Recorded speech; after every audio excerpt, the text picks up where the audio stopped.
And on the seventh day, God created ChillPoint, and it was good.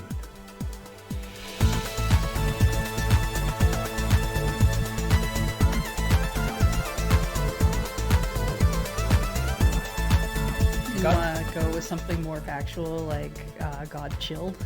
Yeah, I mean, yeah. Well, it's the day of rest. Yeah. Mm-hmm. So that's where you put your chill pointing. Just gotta relax. Hey everybody, welcome to ChillPoint, the show where we talk about the week's video game news, as well as the episode Checkpoint that went up. That was like a million years Just ago went now. up. It's Yeah. that news is so old. I don't know. And today we're on. It's we're ice cold. chilling on Sunday instead of our usual Friday because we were doing the pre-release on Friday, and then we were also doing other stuff. Bijou and I were here helping Adam out with Choose Your Own Adventure yesterday. Yeah. Helping. If it weren't for us, he would have had no idea what to do. It's true. He might have, not Right. died.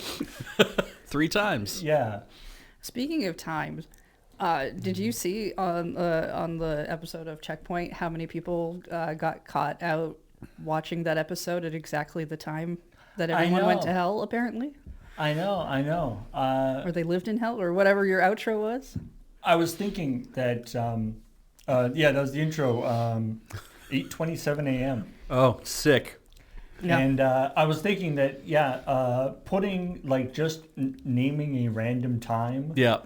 either in the intro or the outro or something, in an episode of Checkpoint is great, because you're going to catch, with the number of people watching, Yeah. you're going to catch somebody sometime. Yeah. And then they're going to be, what? Kinda great. And then they maybe will make a comment. Mm-hmm. And that's how you get engagement. By calling people out. Yeah, I don't know. I feel like we spoiled the items this weekend, going from a PPR to a Dice Friends to a Watch and Play. It's true. Yeah. Big content weekend. Big content No, weekend. that's just... Big, We really shouldn't. You're not going to get another one of those for a little while. big thanks to patreon.com/loadingreadyrun. It's the reason we are live. We can do all this cool stuff. But anyway, let's get into the episode stuff that stories we talked about in the episode. Starting with Super Mario Galaxy movie, which I have not seen yet, Oh, but I'm moderately interested to see it. would you like some spoilers? I kind of enjoyed the I've heard other Mario movie. reviews. So my understanding is it's about what you expect out of the first movie. So if you're looking for story, probably not story heavy. Yeah, that's fair. But if you're looking for exciting, flashy fight scenes where the girls get to do a lot of the fighting, apparently, those are supposed to be quite good. And apparently it's got a super cool soundtrack, Yeah, Which that is also what I've heard. which is relevant for this story because since the movie actually came out, in an interview with, I think it was Men's Health magazine or something, some random magazine. Oh my goodness, The composer... Field and Stream, who knows? that makes it worse. the composer, Brian Taylor, who was, Tyler, who was, the main composer, worked, and although I believe he did worked with, Koji Kondo? yeah, Yeah. in that sort of collaborative process. I think he was sort of the main composer, but then in order to make sure that it was sort of, It felt Mario? correct to the things. But anyway, apparently he did a lot of the music production in the hospital, where he was suffering from a double subarachnoid brain hemorrhage. which can be a very, very dangerous condition. But apparently he turned out okay. Yeah. And in fact, not only okay, but also sort of vitalized in his pursuit of composing. Yeah. This So- is the kind of injury that kills people, and it did not kill him. Yes. Usually, Yeah. actually, yeah. And this Nelson wrote this story, and I appreciate that he also, none of us know that much about the anatomy of the brain, and so I believe the fact that it's called an arachnoid brain hemorrhage, Yeah. that a portion of the brain is called the arachnoid part of the brain, was a surprise to me. And I'm glad that Nelson remarked upon it, because it's good that we have a name for the place where the brain spiders go. Right. I see. I hope Nelly is feeling better. I think he's fine. Yeah. Yeah, Do you sometimes understand that stuff written in stories is sometimes lies? it's true. Not to say that maybe his back didn't hurt, but I think his whole point there was, he almost didn't write a story because he had an owie versus somebody else who did this great thing, who did whatever, right? Like that's supposed to be your, Yeah. which is still kind Unfortunately, of I was going to say, unfortunately, at the particular stage of life that a lot of us here at the office are in, back pain is not unusual. I took in a leave today already, in fact, but it was for a headache more than anything else. A headache upon waking up is just one of the more like irritating things, because you're just like, okay, I'm awake now. I guess it's time to go on with my day. Yeah. You're just like, well, Why? Well, that makes this day basically a write-off. Yeah, I had a headache on Friday that it wasn't like terrible, but it just wouldn't go away. Oh, the worst. And it was there all day. And I'm like, great, now I can't do anything because you don't want to like make it worse. Yeah. I kind of, in a way, like, I just these days always blame all my headaches on my contact lenses. I mean, that might be true for you. And that's the thing. It's like I at least have just an excuse where I can where it's like I have this headache. It's probably due to my contact lenses. I'll go clean my lenses. Maybe that'll actually help the headache, right? I remember not having my contact lenses and having headaches and being like, but why does this happen? Why is this happening to me? I have no explanation. Now I have a reason. Now I can just blame it on this. I mean, I generally blame dehydration. Oh, that's So right. I drank like a lot of water. That didn't do anything. But, I did. So Getting rid of one of the reasons, that's... Yeah.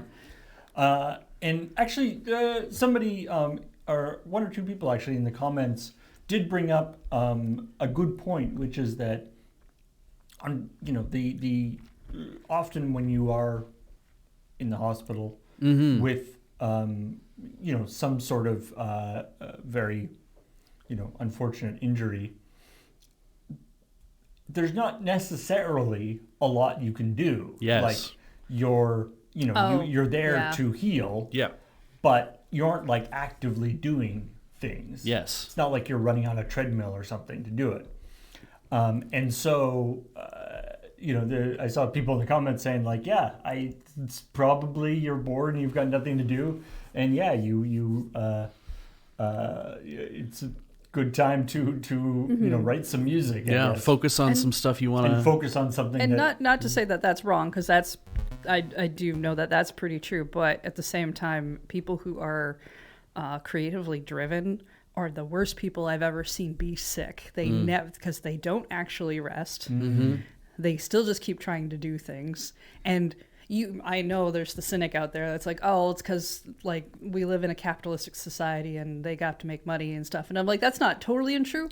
But I also know if all of their needs were met, they would still do this shit.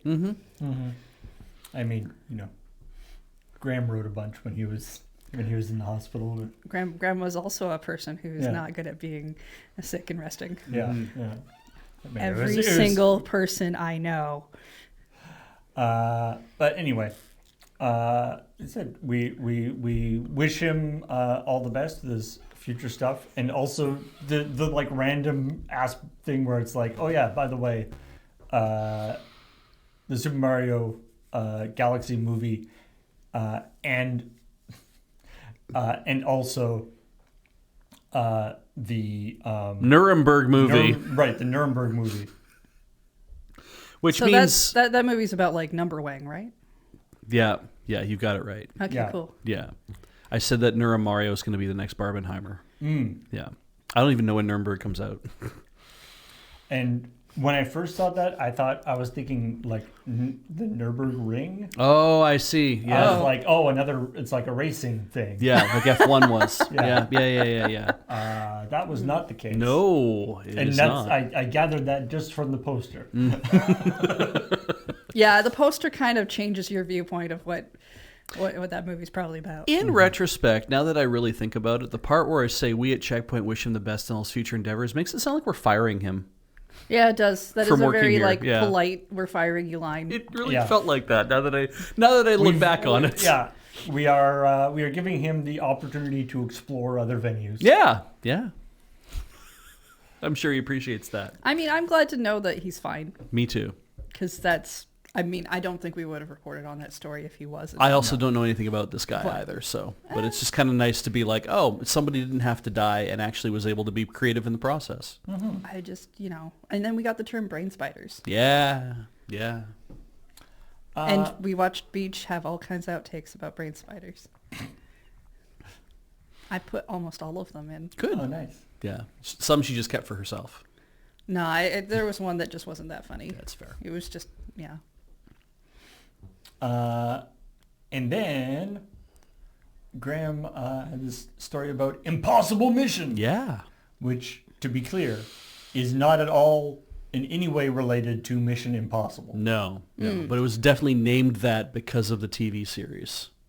Was it? Oh, absolutely. Had to be. Why would you have shoved those two words together, I mean, I don't know. Yeah, I guess I don't know what the relative dating of when those two things. So I think Mission Impossible, the TV series, was like a late 60s, early 70s thing. That And makes sense. Yeah, this would have come out I'm pretty for sure- like C64 and whatnot. Yeah, it is 88. Mission Impossible is the English one, and Impossible Mission is the French version. Le Mission Impossible. Impossible. Impossible. But yeah, so this is one of those, like, when I first looked at this story, you quickly go, it's like, oh, it's going to be Bionic Commando rearmed, or Yeah. like they've done this quite often where they will take a really old property that remember we did that story about the people doing like an adventure. Oh, right. Oh, my you do? goodness. Where it's Like like, what? yes, everybody who is super into the lore of the game Adventure, Right. Yeah. with the like weird Oh, yeah, the weird duck dragon. the duck dragon Yeah. and all that stuff. Anyway, Where they're like, the guys who are definitely into that are absolutely the people who've been taking back medication for the last 20 years. You don't want to be a duck dragon? You don't get to be the duck dragon ever. the dragon comes after you. What Yeah. kind of game is this that you don't get to be the duck It's dragon? for the Atari It was a 2600. terrible time. Oh, Yeah. Yeah. well, I'm glad I didn't live then. Mm-hmm. But yeah, so this is they made Impossible Mission and then Impossible Mission 2 in 1988. And then now in 2026, Impossible Mission 3. Well, finally a sequel. Yes, still for the Commodore 64. Because why would you It's mess like, with success? Yeah, I mean, Look, they know their technology audience. is cyclical. The It is, actually. Have you seen the number of people who are bringing back old MP3 players? Yeah, well, yeah. and literally like I forget his proper name. They have rebooted the Commodore 64. Like Commodore, the enthusiasts have now managed to get a hold of the Commodore trademark and the Commodore 64 whatever. Right, that whole thing, And they're yeah. rebooting all that. Yeah, that It's would make sense. it makes sense to me as to why Impossible Mission 3 for the C64 exists now, because if an enthusiast is out there who happens to own the trademark to that, and they're like, oh, sick, we can now actually make our, like, Commodore 64s are coming back. I can finally like work on this idea of doing this. I'm not surprised that they are seeing this resurgence of, it's like cassette tapes, and everyone's realizing, oh my God, we can't make cassette tapes anymore. And we can't make Walkmans anymore because nobody can make the mechanisms anymore. And so everyone's making like really fat, weird Walkmans because they don't have anybody to make the really tiny ones like Sony made. But also why? People are But also still why, making- right? Like this do this you mean, why? game People make comes on Walkmans cassette now. tape. There's like at least 2 or 3 companies that are making Walkmans right now. Yeah, but there's only like one Mechanism. mechanism right now. Like all the companies that used to make the really good portable tape player mechanisms aren't making them anymore because there's no reason to. Yeah. So you can't get the Walkmans they make now aren't as good as Walkmans that they used to be able to make. Yeah, if you look at the really, It's kinda weird. if you look at the really like classic, like the last series of Sony Walkmans that were being made, and even like portable cassette players made by other companies, is that the mechanisms were so compact that you could get a Walkman that wasn't that much bigger than a cassette tape case. Yeah. It was quite compact, and the cassette fits right into it, and everything shuts really well, and it's very sturdy, and like that was kind of the holy grail, right? Is that you always wanted to have a player that was roughly the same size as the medium that you put into it. Because then it's like now it doesn't take up anywhere near as much space. It's extremely light. It doesn't use a lot of power. But because the everybody moved on to compact discs, I guess. there wasn't much of a need out there for cassette tape mechanisms. I've always been a fan of the more chunkier aesthetic. Oh, sure, absolutely, like the Sport Walkman and stuff. Yeah. Yeah, stuff that's a lot more durable. The Walkmans where the entire thing hinged open was more interesting to me.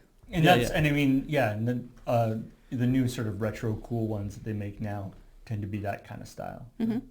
But anyway, in keeping with the sort of retro cool thing, this game. So this is they're making this available on Commodore 64 cartridge. Yep. Speaking of tapes, Yep. also audio tape. because, Exactly. for those of you who might not know, because it is a long time ago, the Commodore 64, one of the main ways that it actually stored data was on cassette tapes, like audio cassette tapes. There was a tape player thing that you plugged in, and then it would say push play on the tape. Now you push play, and it's basically like almost like an old school like modem. Yeah. Same thing where what was actually recorded on the tape was like When it you would say like a sound just tape, like are we talking like a VHS tape? no, we're talking the audio tape. Oh, so like a cassette. Yeah. A So if you literal, think of- literal audio You tape. think of like an Okay. old Fisher-Price tape recorder, Yeah. right? So it was basically that, but it had a big cable coming out at the end that was a data cable, and you plugged it into the data port on your Commodore 64, your VIC-20, and then it would you type in load whatever star comma 8, and you hit return, and then it would start the whole thing and say press play on tape. You press play, and then it would start loading the data because the data would be streaming in off the tape into the thing. But it still had play, fast forward, rewind. Like it still had a few buttons on the thing. You could rewind your game. You had to be able to because what you were doing is reading all the data off onto the computer from the reel to reel, and then when you're done playing the game, like it all goes into RAM, right? And if it had to load anything else, then it would continue loading data off the tape. Right. into So this the isn't game. like a thing of like you play the game and then when your tape runs out, you have to like rewind it to keep No, playing. no. You have to. It has to load the entirety of the tape before the game even boots. Yeah. It's not Yeah. like, it's not like 90 minutes. Like it goes Yeah. Oh yeah, fast. okay. So these are very short tapes. They're short tapes, and they also can play them way faster than it would play. Yeah. normally. But it still was not fast. No, it was Okay, It was, all right, yeah, all right. The preferred way, because that was kind of like that was big for the VIC-20, and it was like If you fast forward the tape, does it load faster? no, I don't think it worked that way. Oh, no. okay. But what you could do is you could load multiple games onto tapes, but then you would have had to have known where to fast forward to on the tape to say, oh, and this is the point where the next data should be. Yeah, And- there was all sorts of weird like Yeah. tricks with like marking the tapes in different ways. Yeah, so you could say that it's like at this hash mark on the thing where the tape is, you'd be able to fast forward and find out where the next That game sounds was. very inconvenient. It is. It's incredibly inconvenient. Not convenient. No. But what it was extremely cheap. yeah, it's That's just, fair. It's just I mean, tapes, given the tech at the time of Yeah. things that were going on, I guess that would make sense. its tapes were a way to have they were rewritable magnetic Wait, medium. did people make video mixtapes then? You could make game mixtapes. Yeah, I guess you could put a bunch of games on one and be like, hey, this is a cool mixtape. Because like I And had, people put it into their tape recorder and it goes.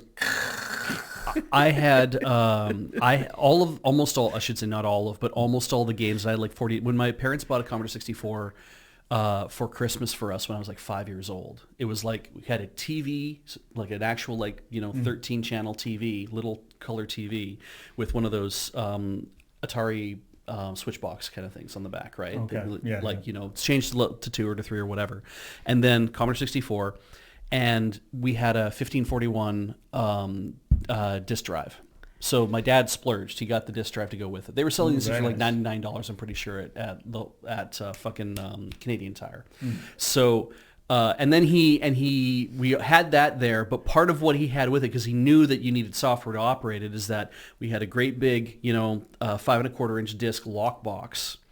That had about 40 discs in it that were all just written by hand with the 6 or 7 games that were loaded onto the disc. And then he had to teach us how to, take the disc out and so you could see what was on the thing, and you would plug it in, and then you would load the, load $sign to see the list of everything that's on the whatever, and then pick out the game that you want. You had to type that in perfectly, and then here's how you load it. And so he had to teach us the whole thing to learn how to play the game. And most of the games didn't fucking work, which was what was really irritating about it. Almost all of them were cracked. The ones that did work were almost always cracked. So clearly we stole a whole bunch of software. Yeah. And the reason he told me later was because when he was buying the thing, the guy said, "Hey, do you have games for this? Like it's a Christmas gift. Do you have games or anything for it?" And he's like, "Not yet." And he's like, "Oh, I'll hook you up. Don't worry." This is the clerk at Canadian Tire was like, "Don't worry." That was a thing that people were really doing. Like people who knew what they were doing, right? Yeah. Because it wasn't like so widespread that it was quite like what you can do today. Yeah. You could also, I had a Apple II, and you could go to like the library and take out a book, and the book would be filled, like there'd be just 2 pages worth of Code, of basic code, and then you would type that into the computer. And it would take like a while to type. Typing it in, and you go boom, and now you've got like some little. It was the one I always remember was like the canyon thing where you have a little guy zooming back and forth trying to go through the canyon. Yeah, and that was literally like, hey, I can like write a game. Were there multi-cassette games? Were there what? Multi-cassette games. I'm sure there were. Like one of the big deals is that like Final Fantasy VII or whatever came on 3 discs. Turn the cassette over. Yeah. Or games the cool thing is cassettes are rewritable, right? Of course. Yeah. Yeah, that's true. So they allowed you to save your game. I don't think. Oh. I don't. Yeah, okay. I don't think anybody needed Could you actually save your game over top of the game and therefore like? Well, usually you would have like a different tape. Oh yeah, I guess that would make more sense. Yeah. Because you could have it like a non-writable tape. Yeah. But yeah. It definitely. Sorry, your lives are suddenly very fascinating. It was a weird time. It was. I'm loving the look back, and for anybody else who's not of the certain age, we're only 5 years apart, you and I, but it was like very different experiences to deal with computers. We didn't really. I remember us having kind of a computer in the classroom in the younger grades, where we could play like Number Munchers if we were good, but that was a big floppy disk. Yeah, you probably had a 2GS. An Apple something. And they had that too. And then like we didn't get a home computer until Windows 3.1. Right. Yeah. So I kind of like I've barely, but I have a little bit done things with that and done some stuff with DOS. I accidentally deleted our entire operating system and then reloaded it. Like I've done those things, but like stuff that's like, oh, you put in a thing that looks like it's an audio based system and that gives you like I know that stuff existed, but it sounds so foreign. It feels like it's so like 50 years before I was born kind of tech. Well, and it's this thing where it's like, before they figured out the best ways to do things, they were like, we'll try this. Yeah. Maybe this is the way we're going to do this. And I mean, like, and they figure out a better way. The thing that I'm dying to address too is that when you watch films of old like computer systems, that they're trying to look like, oh, it's very high tech in this place. There's all these like, mainframe type equipment in the back, right? There's always like massive amounts of stuff in a very clean room, and they would always have reel-to-reel tape, right? Yeah. And they'd have the tape running between it, and literally that kind of what they're doing there, where it's like run really fast and read a whole bunch of stuff and then stop, and then run really fast and then read a whole bunch of stuff and then stop. And largely that's that same idea taken down to the audio cassette level. I keep forgetting that stuff was real because when I see that kind of thing in movies, it just looks like a really weird Physical prop. a prop we made to make you understand we're doing science now. Yes. That kind of thing. Yeah. It's true. Yeah. Like you never see it outside the context of like, look, Yeah. science. Yeah. Yeah. But like, what was it? We did a story about Postal or whatever, not that long, like a few months ago, because they're making like whatever game, and I only found out about that game like maybe a year ago, and because I found out about that, I was reading about how it's like, oh no, you used to have to phone into the internet and do whatever. I'm like, oh, is that what that was about? Because That was the people like, talk the, about like, it, but they don't explain the parts of like what they do. the modem connection noise and all that Yeah. stuff. Yeah. I had a modem for my Commodore 64, and that's the thing is like all of this technology was really old and only like incrementally got better over time, and then started to speed Yeah, up. Once you we hit- really got like quite a bit of privilege with your dad working at universities. Yeah, exactly. For tech and stuff. Oh, well, he came home with another 1541. So I had two 1541 drives at home at one point. And it's kind of like, why would you need that? It's like, well, if you wanted to copy stuff from disk to disk for any reason, which occasionally we wanted to do, you could either put in a disk and then it would load everything off the disk into RAM and you had to pull the thing out and you had to put in the other disk and then it would copy everything back. And it would take frickin' forever to do it. Or you could just copy from disk to disk because you'd have two things hooked up. Or you have like the system disk that stayed in all the time, and then you swap out the other one. Yeah, if you needed to, yeah. And it was just kind of funny because it was like, why do we have this? And it was because nobody at the college was using any Commodore stuff anymore at all. So yeah, Vern, you want to take this home? By all means, take it home. I We just don't need like the fact that your parents, at least one of your parents, knew about computers and like the internet and how those things worked, whereas I had to beg my parents to get internet at home. Yeah. And to even explain what it was and that it was actually useful and interesting and not because I just wanted to play Purple Moon games. And when I was in like grade 7 or grade 8, one of those two, when Dad brought home like a DOS computer for the first time, like an Intel-based computer, I think it was like a 386 or something like that. And he's like, oh, and there's these manuals that go with it. This is the manual for MS-DOS 5 and like whatever. And I was like, oh, okay. And then I just sat down one day at home and read it cover to cover. And that was the point where our knowledge, like I shot past him. Oh, sure. Because now all of a sudden, like I knew all this stuff and about what you could make this thing do. And he was like, and you're doing what? And I says, well, I read the whole manual, like whatever it was. I was like, holy shit. And then at that point, it was like, I was the guy who knew how everything worked on the computer in the house because I was just getting knowledge all the time. And he had to go to work every day and actually do a job. Oh yeah. He had no But time to actually learn how this stuff I feel like works, we used to so- do that all the time with like gaming manuals and stuff too, right? Yeah. It's just like you want to do this stuff, but you can't because you're elsewhere, but you have the book or whatever you can take with you so you can still Right, yeah. indulge yourself in a thing that you want to. Yeah. But so yeah. Anyway, this Impossible Mission 3. Impossible Mission is available on cassette and on cartridge, but then in a nod to practicality, I guess, it is also available on a USB stick shaped like a cassette. Right. In which case, it has the game and also an emulator. Right. A C64 emulator. And in fact, if you buy any of the physical editions, you also get a download code. Ah, okay. That makes sense. There must be on the new Commodore 64 Ultimate, which is what the new re-released one that they're making is. I am pretty sure that they have alternate means by which to read data on them at this I'm point. sure, yeah. Yeah, that there must be like either some sort of SD card interface or a USB interface or something. And I'm like that because I wouldn't. If I was bringing an old 8-bit computer to market like that, I'd still be trying to find ways to put in like new stuff. Well, it's always my hope for games like this or like a couple of years ago when they did Mega Man 8 or 10 or whatever, like they did like a throwback Mega Man game. Either 9 or 10, I think it was. Yeah. Where it was like all pixelated and all stuff. And especially like in this case, this was set up to actually run on a Commodore 64. Yeah. But if you're setting it up, making a game or even a game like Shovel Knight or something, Right. that's sort of designed to be effectively a Super Nintendo game or a Nintendo game. Right.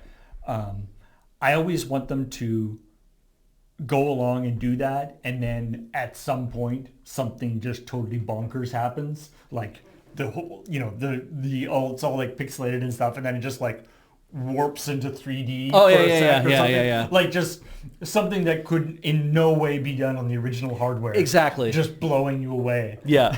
It's like it kind of takes you out of that moment of like, oh, I was doing this, but this is what it's really, this is what it could really look like, or this is something else that's happening. Yeah. I've seen a few games that do stuff like that. But anyway.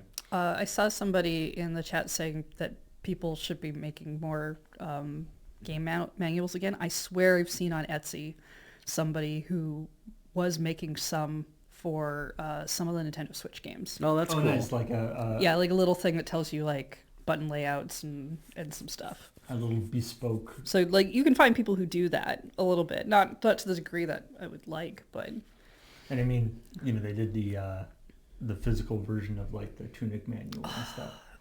immediately bought that Yeah. the moment that came out. And then I couldn't look at it because it's got so many like, it's got some stuff in it that if you haven't found in the game. Oh, really? Well, because there's that one thing you have to do by standing in water to reveal. Right. Right. So anyway, and then what the other part of this, or the ending bit about this story that was kind of fun is, Grim was talking about how they made a remake of Impossible Mission, weirdly named Impossible Mission 2025. Yep. Was the Commodore remake Amiga. They made for the Amiga, which came out in '94. So they were like, let's set it far in the distant future, Yep. 2025. Which Oh my God. I wonder whether that was sort of part of the impetus for bringing this out at the time, was that they're like, oh hey, it'll be. Makes sense. It felt so far in the future to me, Paul, that really does feel like it should have, like, crazy shit should have happened by now. Well, because Some what? pretty crazy stuff has happened. It's true, actually, in its own way. I said 94, so like Yeah. you're quite young at that point. So yeah, like anything that's So they went 30 like years 30 forward, years, yeah. 30 years forward when you're like a kid. Yeah. Is a very long time. Yeah. It's Because like- your life hasn't even like hit 3 that, so you're times. just kind of like, well, that's why you get kids who are like, well, that person's like super old, right? Because they're just like, Yeah. I can't even imagine being that. Yeah. Whereas like right now, it's like 30 years is nothing. Yeah. It's always a little worrying when you watch when a movie comes out that's like a post-apocalyptic thing, and it's set like 5 years in the future. Yeah. Like, come on, guys. My favorite thing now is when they set it in a post-apocalyptic future and they set it like 5 years ago. Right. Yeah, I like those. Brand new movie where it's like, Yeah. this is in the year 2008, and you're like, okay, I mean, see what we're doing. that's why it's fun when you watch a really old movie now and they're like, oh yeah, in 2002, this whatever, and you're like, kind of. Yeah. Right, like the future, the Back to the Future was Yeah. 2005, wasn't it? Yeah. It was 1985. That's and then, right, because it's 1955 to 85, and then it was 2015. Or 2015. Yeah, because they were 30 years apart each. So, yeah. No hoverboards, but we got some other cool stuff. Yeah. Anyway, and I did like, Graham and I had some discussions about how to best illustrate the okay, so it came out at this time, and then we got the 2025. So that means that Mission Impossible 4 is going to come out at this time, and then the remake of it is going to come out, is going to be called Mission Impossible, 2387. Yeah. And it's going to come out in 20. And so I was like, we could either do just show a timeline in the shoulder graphic, but I was like, I kind of want you to actually write it on a whiteboard with some of your calculations written in scrawl, as if you are, frantically writing this.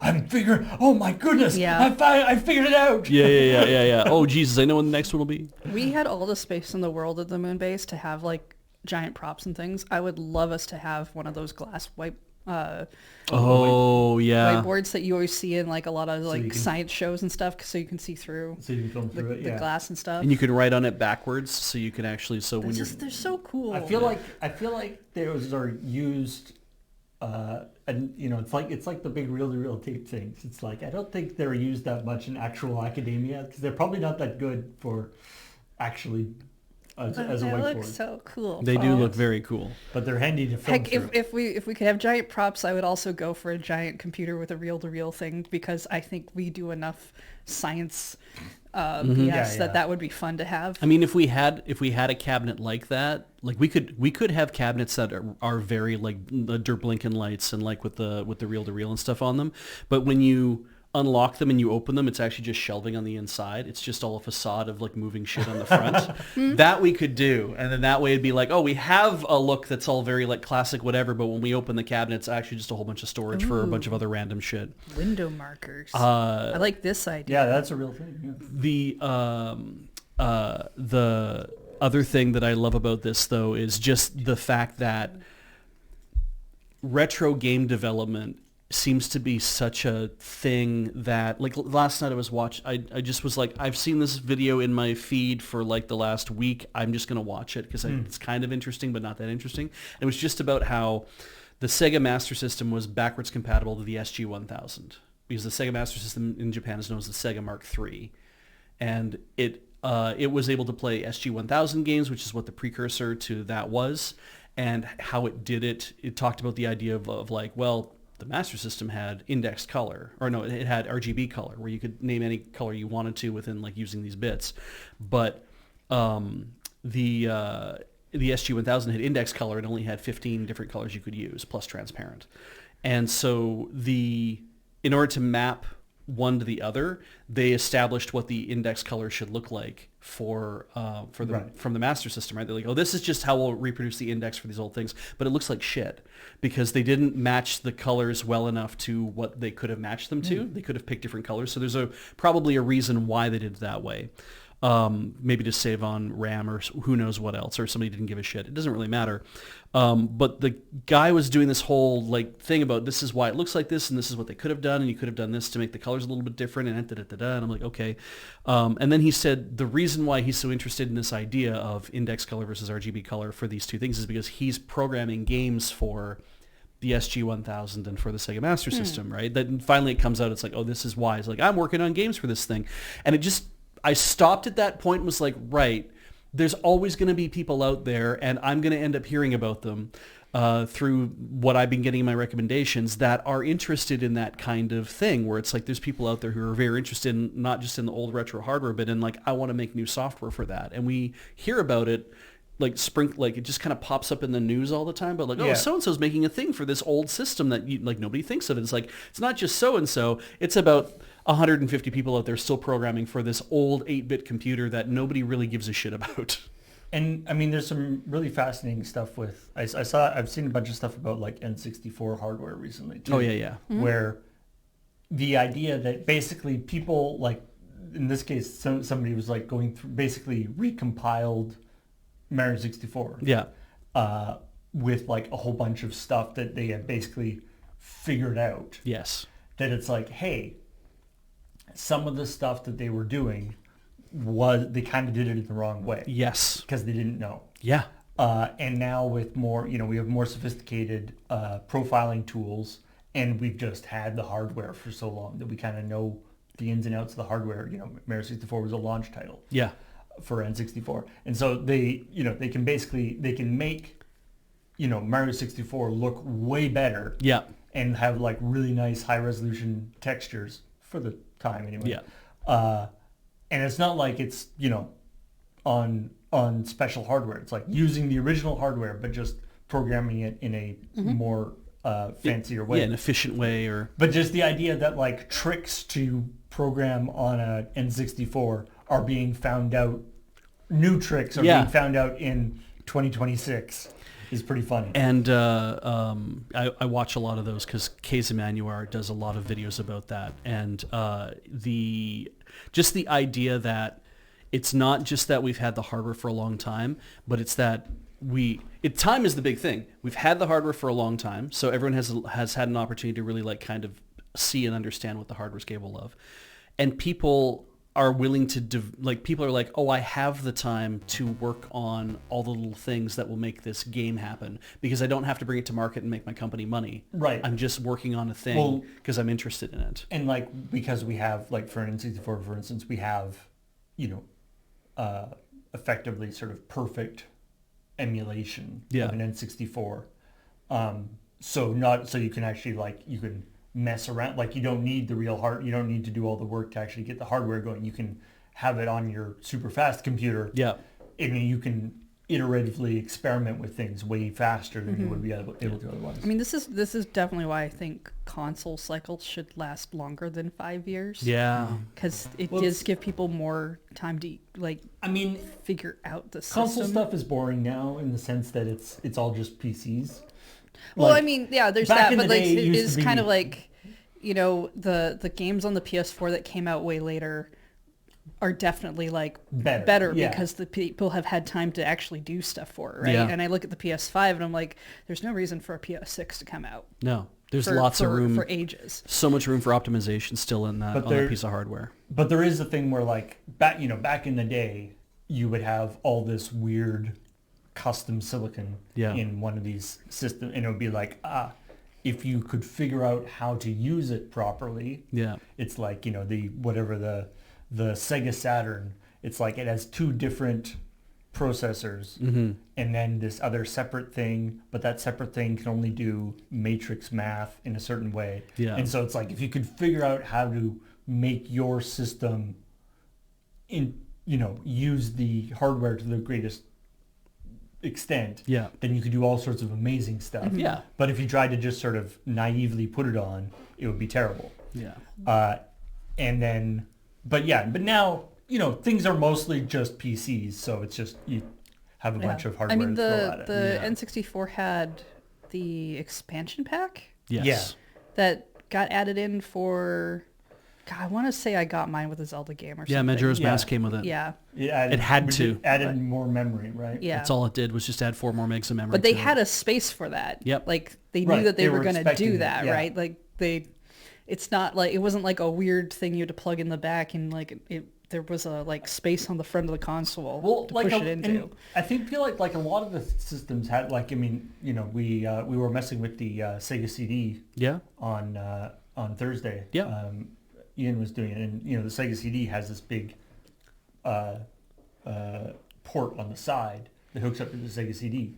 But when they made it, the Sega CD didn't exist. Oh, the Genesis has this big port. the Genesis. Has Yeah, this so big they port on the knew they side. were going to do. They were just yeah. like, we've got this port that's going to do something, Yeah, well, but we're not quite sure what it's going to do yet. The Wii U did that as well. Right. NFC. Right. We didn't get Amiibos till like actually quite late into the Wii U. Yeah. And But the plan was there. Yeah. And I know there's a couple of things like that basically never used those extra slots, but then like modders will be like, hey, I can actually use this to get like HDMI output or something weird like that. So my favorites are on the original Nintendo Entertainment System. There is a port on the bottom. And some later revisions of the Nintendo, if you take the little door off the very bottom of the thing, there's a blanking plate over top of it to be like, no, don't access whatever this is. But there is actually supposed to be a port underneath there so that you can plug the thing that they were talking about was the Miracle keyboard learning system, which you plug a keyboard that has a special thing adapter on it, and you would do that with it. But modders have used that to do expansion for the NES. The reason that's there is because of it was just the Famicom. The Right. Famicom had that port, so they're just like, we're going to bring that over to the NES as well. But that was just basically like a raw connection to the bus. I think so, yeah. That it was like because they used that for the disk system. I think was the reason why that was there on that. But then like another weird one is on the Wii U. There is a port on the bottom of your gamepad. It is not a charging port. It's kind of unknown what the thing is. Nintendo just refers to it as expansion port. And the only thing that really stands out about it is that when we would go to events, Like you go to PAX or whatever, and there'd be somebody walking around with like, and here's the gamepad. They have to like kind of stand tethered to where the Wii U is. They don't want you running off with the gamepad. And there is a big, very heavy cable that is plugged into the bottom of the port on this thing for some reason. And I'm like, is it to provide all day power? Is it to provide a video that doesn't drop? Like, what is this thing for? And I've been, to this day, I'm curious as to what that expansion port is actually meant to do. Well, yeah, because like I know we get like, so we have like the retail version of a thing. You get like game dev kits, which sometimes it's just the retail version of a thing. You have the Although often the game dev kits will look just like a tower computer or something. I guess it depends on when you're buying or when you're getting those, but then there's like the version, because the Nintendo would always do right, they would do versions. They would do online events to show people their games, and so for the Wii U gamepad, which did not have a video out thing on it, they were getting video out, which means they had a version that allowed that. Yes, right. Or something that allowed that at any rate. I remember doing some research into like GBA video capture back in the day, because you couldn't do VGA video capture. Now we happen to have a video capture GBA that people have figured out mods for GBAs to allow video capture, and so somebody has made them. But back in the day, of course, people did have to video capture GBA. If you were Nintendo Power or something, you had to capture screenshots. Yeah, how do you do that? And it would look crappy if you just took a picture of the thing. And, Nintendo made capturable GBA stuff, but apparently they were like super restrictive to, like, you had to go through all these hoops in order to be qualified to get one. Yeah. You couldn't just buy it. Which is funny in itself, because the Game Boy player for the GameCube allows you to hook up like with video out, obviously, so other people could do that instead. Yeah. The other thing I really like seeing is when people get a hold of those old machines that are like, oh, this is like the Blockbuster machine where you could take your Pokemon Snap game and print off your things and whatever, right? And it's like you have to bring in your own cart or your own save card or whatever, depending on the machine in the game. And it's like when people get a hold of those and they open them up, and you get to either see that it's like just a console shoved in there, locked down with a thing sticking out, or maybe sometimes it's a modified version of one, or some weird computer parts just kind of like loose. Anyway. Yes. This is a good discussion. I liked. This was... I don't know where we were. Yes, we nostalgically talk about old video game consoles. But yeah, let's move on to God of War. I didn't even know it had a sex mini game. That's never like a part that I see people talking about. The first 3 God of War games. It was relatively tame. Well, I mean, it was tame, but it was also games. Like, it was relatively controversial at the time. Yep. Oh, okay. That it was there. There's also like nudity. Like you don't see sex, but the people are like topless. God of War is originally a PlayStation something? PS1 game. PS1 game. Oh, really? I didn't know it was that old. I think PS1. I think the first God of War, it's definitely PS2 was God of War. I think it was out for PS1 as well, but I might be wrong about that. Anyway. Okay. So yeah, it was very it was very tame. It was a just a little, like the quick time event thing. And then when you if you succeeded, then a bunch of orbs would fly out. Yeah. Graham's description of that was pretty funny. In the first one, as I recall, in the first one, at the very beginning of the game, you're like on a ship, and you're like you're like in your bed with like another with some lady, and then the ship is like, we're gonna be under attack, and so you get up and go and actually like start the game. But you can't just like get up and then just like go back and do the sex thing. Wow. All right. Like, hey, like this is important. You know, I know the ship's under attack, but this is important. Yeah, I always whenever a game makes me wake up in a bed, the first thing I do is I try to see if the game will just let me go back to bed. Go back to sleep. Yeah. And most of the time it won't. No. But then, so the second one is I actually used the screenshot that is in the shoulder graphic is from the God of War 2, which I love is what they all you see is it's just like the room. You can just see like the corner of the bed, and you just like hear some stuff, and then like two ladies walk in. And then you hear some more stuff, and then two more ladies. I think 10 people in total walk in over the course of. It's like a clown car, and you just hear like, ooh.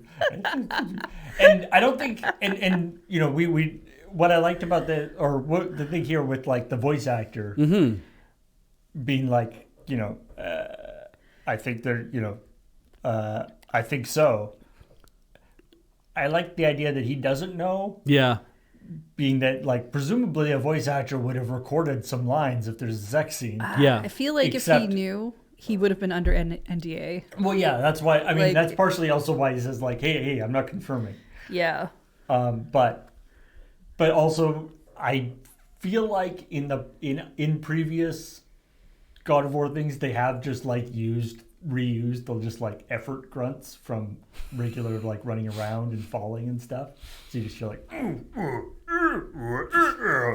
Which also makes it funnier, I think. The only game that I remember playing when I was younger that had like I wouldn't call it a sex mini game, but definitely was pushing stuff was Final Fantasy X2, because you sneak into like the villain's castle or whatever dressed as a soldier or something, and you have to give her a back massage, and I think you have to push, I think it's a quick time event, but it might be a rhythm game. It's been a long time since I played it, but it is very much in there just so you can hear a lady moan. Yeah.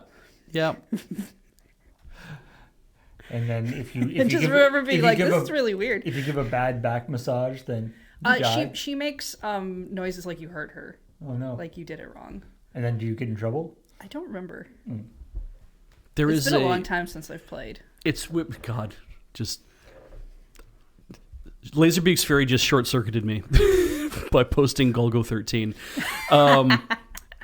because I realized a thing the other day. This is a complete fucking tangent, so I'm just gonna say it. If you look at the logo for Golgo 13. It'll say Gorugo, and then it'll have 13 written underneath it. And then standing on top of it, and really like or slouching on top of it, is a skeleton with their back turns towards the camera, like kind of like this, like leaning over. Okay. But it's a skeleton like that also has a crown of thorns around its head. All and right. it's like, this is extremely weird imagery. I don't know why we're doing this exactly. And the other day I was like, oh wait, hang on, Gorugo Satin, Gorugotha. Oh no, Golgotha is part of Golgo 13. If you do it in Japanese. And where was Jesus crucified? I don't remember that. At Golgotha. Oh, I see. Yeah, and I was like, that's why the crown of thorns and like, okay. That's a really weird piece of imagery to go with. Yeah, for that super weird, right? And I was like, I don't know what any of this has to do with anything. Is the illusion that he's supposed to be Jesus? Like, I don't really get it. That seems weird. It's because it's overly. It's like that show's just hyper masculine. It is. And that funny way to put that, like, because right, like, God of War. Really I guess feels also like probably falls under trying to be hypermasculine, right? And that thus leading into the sex point conversation of where I'm like, man, I have so many questions that I have no answers to. Oh yeah, and Julia Mon makes a good point. It's very Japanese to use Christian imagery that way. I don't know why I'm trying to puzzle that out like a North American. One of the things that I personally love about the God of War, like I haven't played actually like the new God of War games where he actually like he has a son and is like a little more moderated, I guess. Oh, he's still pretty grumpy. Yeah, and Ragnarok, he's like, I have a son now, and I have to look after this. It's Dad of War, boy. right? Yeah. Is what people kind of refer to it as. And like he's still pretty grumpy, but in the original God of War things, like other than the sex mini games, Kratos has like I mean, both from a gameplay point of view and also just from an actual like how the buttons on the controller work. Right. Kratos has no way of interacting with the world other than smashing it. Like you have there is no way to interact with things other than hitting them with your sword. So if you saw things. an NPC and you walked up to it expecting to talk, it would be like those old video games where you'd have to do the attack button to actually talk to them. Yeah. At one point, there's a guy.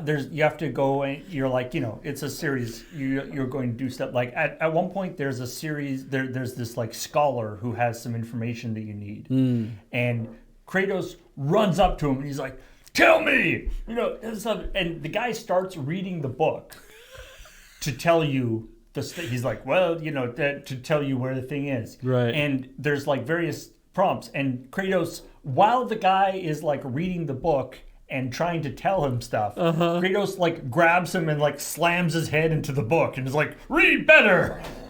Okay. Like Kratos just can't, he has no way to interact with the world. That isn't violence. Other than violence. Oh my God. Right. So the game is hypermasculine. Yeah.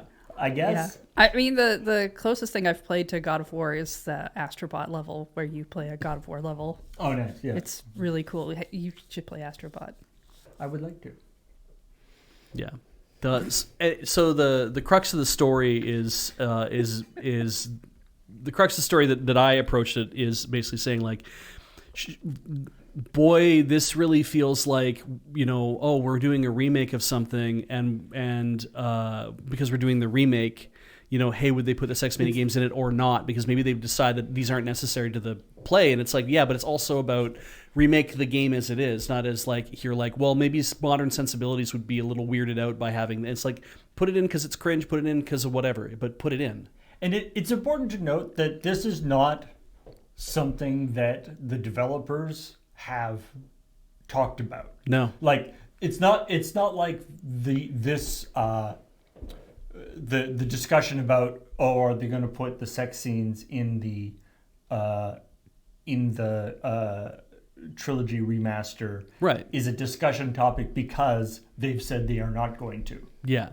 They haven't said anything. Right. Right. So there's people online people talking. are just like, oh, they're probably going to take them out. Okay. Yes. And now that's like, and then that becomes like a story. Are they going to put them in? Are they going to keep them? Yeah. But they have never said that they're going to take them out. And now, and they haven't like confirmed, here's the voice actor saying that, saying I think they're going to be in there. And, various people, David Jaffe, the original developer, or the original director, getting his opinion about whether they're in, and it's all this stuff where it's like, but it's all just from no information. Yeah, I mean, I've seen that happen a few times where you see just like something gets announced or like nothing happens, and then suddenly, like for whatever reason, one person or a couple of people on a random Reddit thread are like, what if this happens? And then everybody like really hard focuses on that to the point where people who have to do interviews start asking those questions when they get in, because that's people who do interviews will often pay attention to what fandoms are doing to see. Yeah. Because they need, it's so weird. Because on this show, I speculate on stuff all the time. Mm-hmm. The place where I prefer to do it than doing it in ChillPoint, or at least I'm going to do it in ChillPoint, I'm going to try to point out my speculations are for entertainment purposes only. And it's like, I'm making a joke. I'm not actually trying to think anything's going to happen for real. I mean, you don't usually say that. Yeah, it's but true. Hopefully people know. I should point that out. But it does feel to me like this is a tempest in a teapot. Because ultimately, the devs have no reason to say we should or we shouldn't do this thing in either way. Incidentally, that is how Kratos would drink tea. Right, exactly. I think that's what you mean. That's like how he would drink a tempest. Yeah. He'd stuff it in a teapot. And like as far as the thing is, I think it's almost perfectly safe to say, they absolutely are, and acting coy about it or anything else or acting like it's like, oh, but we know all you men out there are waiting to knock a vase off of a side table, or alternate between L and R like you're in track and field. Like that's the thing is, it's so the idea of like, we're not gonna let the woke media tell us how to make our video game. Like, fuck off. Like it really is a fuck off moment, because it's like, no. You're just going to make it regardless of what's going on because it's already there. You're just going to remake the game. I don't think there's no sort of cultural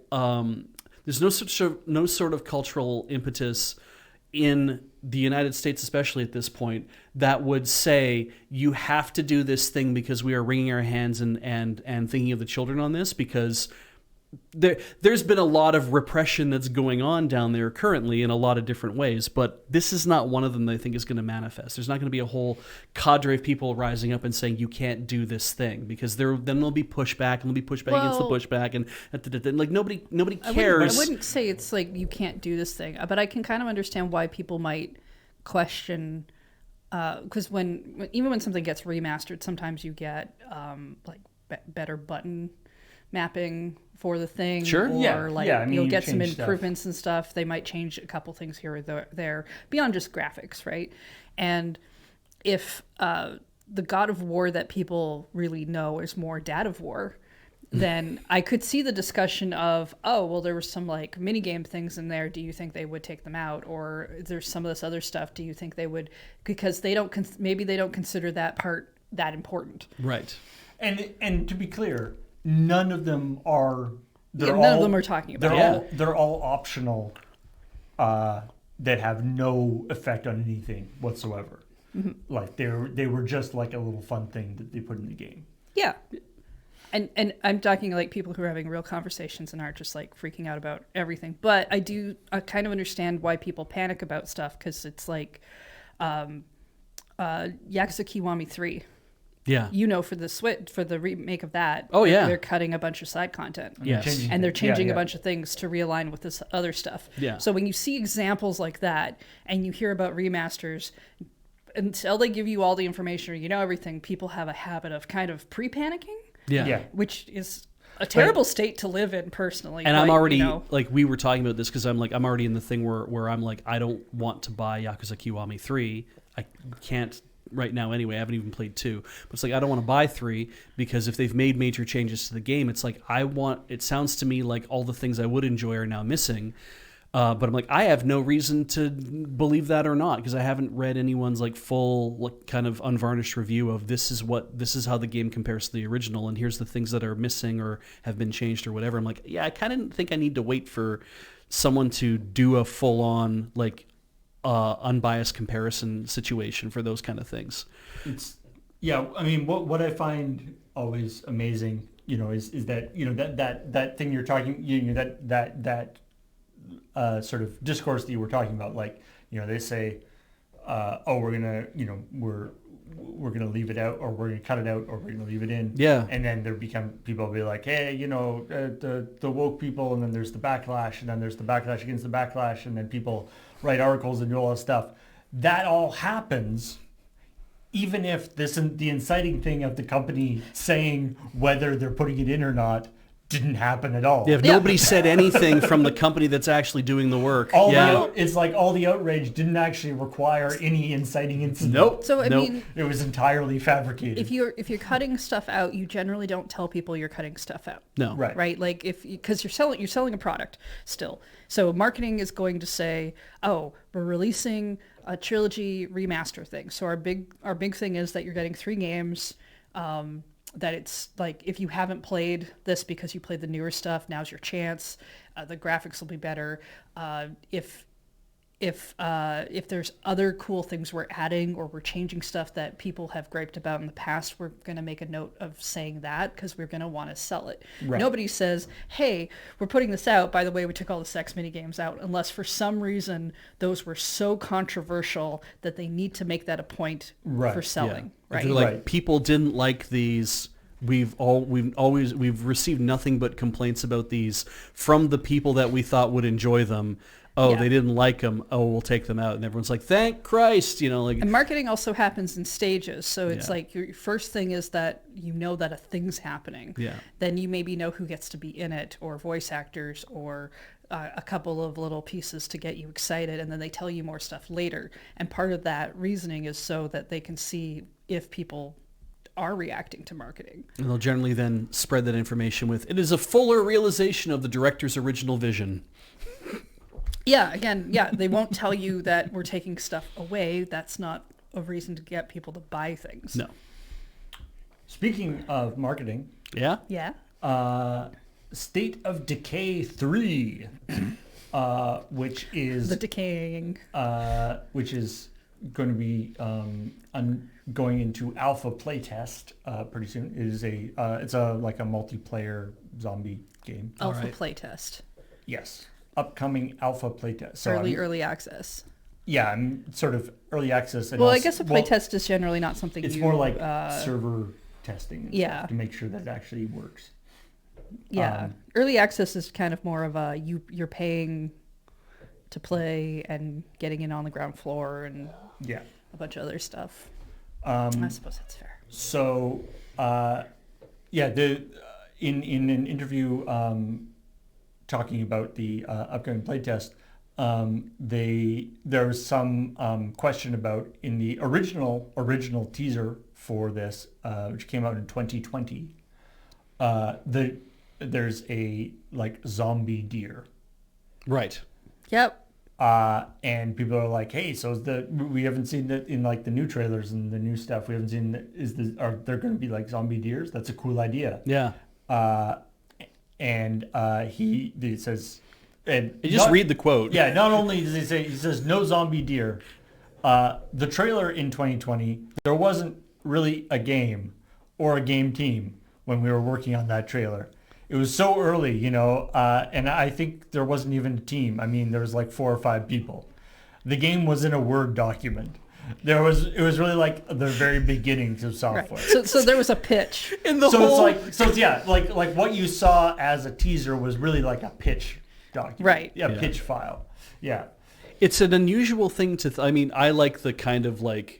I'm trying to see how far I can tell you to explain what was going on. To be like, well, no zombie deer. But it wasn't as if, well, okay, but when you come down to it, there was like 4 or 5 people working on it. This is actually, okay, really, when you think about it, the game's just a Word document. Actually, well, was a Word document more just like some notes I put on the back of a piece of paper. And then I put that paper into like... It was more like a Post-it note. Yeah, put that Post-it note in a shoebox and said then... zombies question mark? Yeah. I breathed the word zombies into a box and sent it off. Yeah. Exactly. It's a great quote. So the two things about this are, one, I haven't really paid attention to the state of Decay. Yeah, I didn't even know there was 3 of them. Um, I guess going to be 3, really. and so when this was like people, like, what about the zombie deer? And I thought my initial reaction was like, whatever. It's just that thing where it's like, oh, there's a thing in the trailer that didn't end up in the final game. That's happens all the time. That or a thing in like an early trailer doesn't quite end up in the final game. It's like, sure, whatever. I didn't realize until I actually like watched this teaser trailer that that's the whole trailer. Like the whole trailer, this whole teaser is a woman hunting a deer, and then Right. she shoots the deer, and the deer gets back up because it's a zombie. Right. That's the teaser. Ah. So it's not like one little part of it turned out not to happen. It's like like the whole thing that was the teaser. Because the whole thing is based around this deer, Isn't which is a happening. really interesting idea. The idea of zombie animals doesn't really come up that much in Because zombie usually, games. Yeah. I feel like a lot of zombie lore, They're like dogs, I guess. animals don't typically get zombified. Well, like zombie dogs is pretty common, but like just like random deer and stuff. Well, deer are so gentle, right? Like Yeah. I mean, they're not, but it's like deer are thought of as being so gentle. They're skittish animals, like if you had like zombie rabbits, you'd like from Monty Python and the Holy Grail kind of situation. Bunnicula, but a zombie. I feel like, I'm sure the Resident Evil movies have done lots of zombie Killer animals, rabbits, but the So yeah, I mean, for one thing, I feel like they could have put maybe that's not the emphasis of the game anymore. Like they Yeah. changed, it's more like multiplayer or whatever. Put some zombie deer. How hard could it be to put a zombie deer in? Just somewhere. Yeah. Just so you could say that he's in If there. we had a zombie game set in Victoria, BC, there would have to be, by necessity, zombie deer walking around, eating plants or eating cats probably out of like people's. Yeah, I don't know what zombie deer would eat. I guess other deer. People go after other people when they're zombies, so I have to assume that other deer would go after other deer, maybe. Yeah, I'm just wondering if that becomes a thing. Like you become really obsessed with, because if you want to get into like really weird horror stories, the idea that zombies get obsessed with humans because they've lost their humanity. So maybe deers get obsessed with other deer because they've lost their deermanity. Deernanity. It's I love the breakdown of this where it's like we make these trailers and or I shouldn't even call them trailers, right? So we make these teasers, and every media product seems to have this thing of, well, we got to make a teaser for this, we got to make a teaser for that, and the question of how far out do you make a teaser, and why are you making that, and what are you trying to impress upon people with that idea of having this thing exist in the first place? It's like, I liked Cameron's take of sometimes what you're trying to sell is the tone. And that's totally valid. Yeah, and I get that, but it is also like when the product exists, that's when it feels like, oh, I want to set the tone for what the product should be, I guess, because we know what the product already is. Well, and saying I'm just going to make a thing and then release it in the world to say this is like all those videos that technology companies would make during the 80s and 90s, where they're like, look at what the future of our technology is going to be like, and they're like, that doesn't, that's a dream, right? And it's kind of like, we have aspirations for whatever. I'm like, I love that you have aspirations for stuff, but when you show us this is the realization of what we think that could look like, it's like, that doesn't tell us anything about the world that we are going to live in. It's the world that you want us to live in is the one where we buy all your shit. That's not telling me anything interesting about the world of the future, except that you think you're going to be really rich because I'm going to buy all your stuff. I mean, it depends on what you're trying to accomplish, right? Like a lot of like TELUS ads, for instance, aren't about the products they're selling. They're about the feeling you're supposed to have. Well, they're also about making you recognize their name. Yeah. More than anything. A teaser, especially if there's like basically only a pitch document, might more exist to show hype for a thing to get investment. Yeah. And that, right? To me, and that kind of makes sense. Like you want to show something kind of like we're going for a feel, or we're trying to show something that might be unique to get people's attention. Yeah, but maybe that shouldn't be like shown to the public. Yeah. Like maybe that should be just, to kind of get everybody internally excited. A lot of Kickstarters exist more to show that there are enough people who would buy a product to get investment than actually funding the thing, because the amount of Kickstarters that have the budget that they have for video games is not enough to make that video game. Right. It's true. If you'll indulge, I wanted to just because talking about teaser trailers, show you one of my favorite teaser trailers of all time. Okay. I consider one of the best teaser trailers of all time. The actual game came out and was, from what I understand, kind of disappointing. But this trailer is so good. It's a teaser in the same idea, where it doesn't really show any of the game. It's just getting a vibe. Okay. Rated teen. If you're not a teen, don't watch. Orbital, this is Grifter. Time on target, 30 seconds. Understood. Captain Advance grid is down. Grifter, you are clear to engage.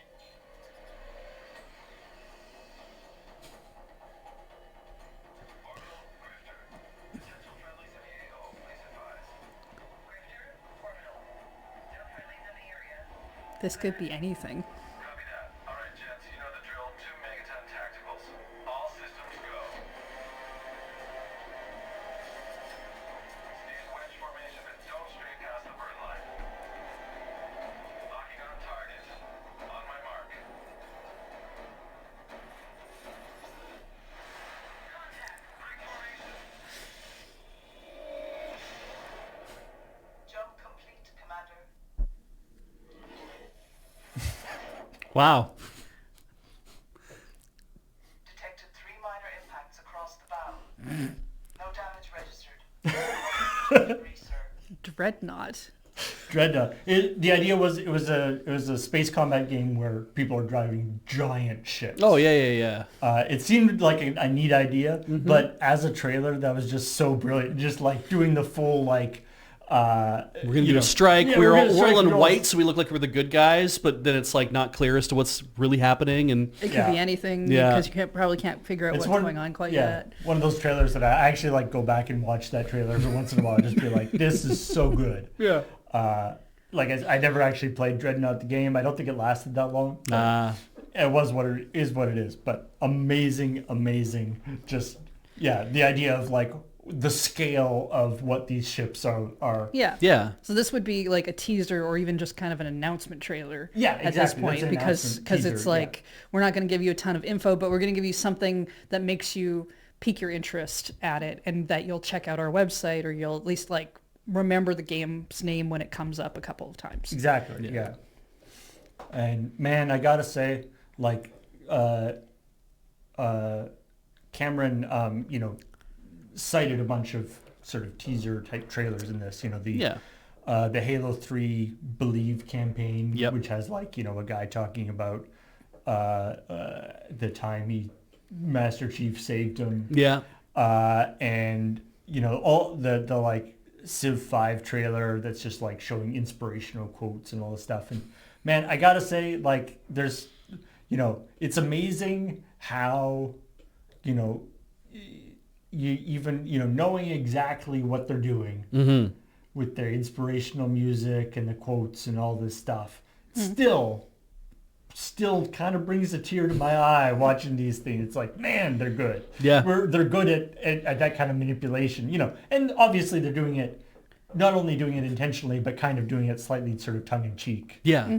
in the sense, trying to sort of evoke that idea, knowing that it's, a video game or whatever. But Yeah. Teaser it's weird. trailers themselves have never, they're not, I prefer a more meaty trailer, something that actually tells me stuff, but I don't mind a teaser trailer, especially if that's like the first thing you've heard. I don't care for a teaser trailer if we've heard about a game several times and then they drop you like And they're kind of hardly anything. And then they're still doing the teaser. Because that feels like you're in for a really long hype cycle. Yeah. Right. The thing that annoys me the most is the teaser of the teaser. Oh yeah. The hey, we're gonna do a Coming thing next tomorrow, week. or hey, we've done a video to tell you about a video that's gonna tell you hardly anything, and I'm just like, Yeah. I hate you so much. Yeah. Yeah. Especially because those types of a teaser for a teaser often gets people really amped and hyped like a teaser would, and then when they see the actual teaser, everything kind of falls flat. It's like when you Yeah. hear people promise things of like, oh, this is going to get you so hyped up. I'm working on this thing. It's going to be so great. And then you see everybody speculating on what that person's working on. And it's like none of those things. Yeah. Yeah. Yeah. Yeah, that's very much like, I have a secret project, like, and people talk a whole bunch about, oh, I have this secret project I'm doing, it's going to be so great, or I have a secret project I'm working on, and maybe they don't say how good it's going to be, but everyone's like, ooh, secret project, I wonder what that means, and you're like, yeah, that's, Yeah, you'll never live up to the hype that other people have made up in their brains, yeah. which is why you can't, going that vague can be detrimental. Are we going to talk about the moon? I was going to say, and speaking of hype, Yeah. the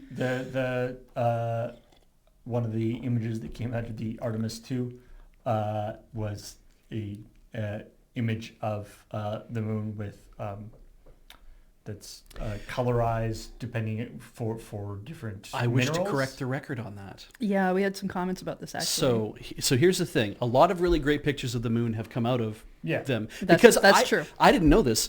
The Artemis 2 team apparently, according to what I've seen online, all 4 of them took photography classes. Makes sense. Which is like, that's kind of cool. great because like the original Apollo team, they were just like, here's a camera, go get pictures. And they're like, Right. all the Apollo teams had that. And so they're taking photos, no feedback, no idea what they're getting. There's hundreds of photos apparently on NASA's website. They're just like, unusable, but there's some really good ones, right? Sure. So many pictures of Neil Armstrong's thumb. Yeah. Just out of focus. So they're like, everybody going up in the thing, you're going to learn how to use this camera and learn how photography works, and you're going to do your damnedest. And so they've come up with really great pictures as a result. And that, I think, is fantastic. You know, we have some amazing shots as a result. And always lovely to see like new pictures of the world. And of the moon and of whatever else. And they have pictures that apparently they've never seen before. Like you shouldn't be able to get certain pictures. I don't know why, but that's why they were able to get it.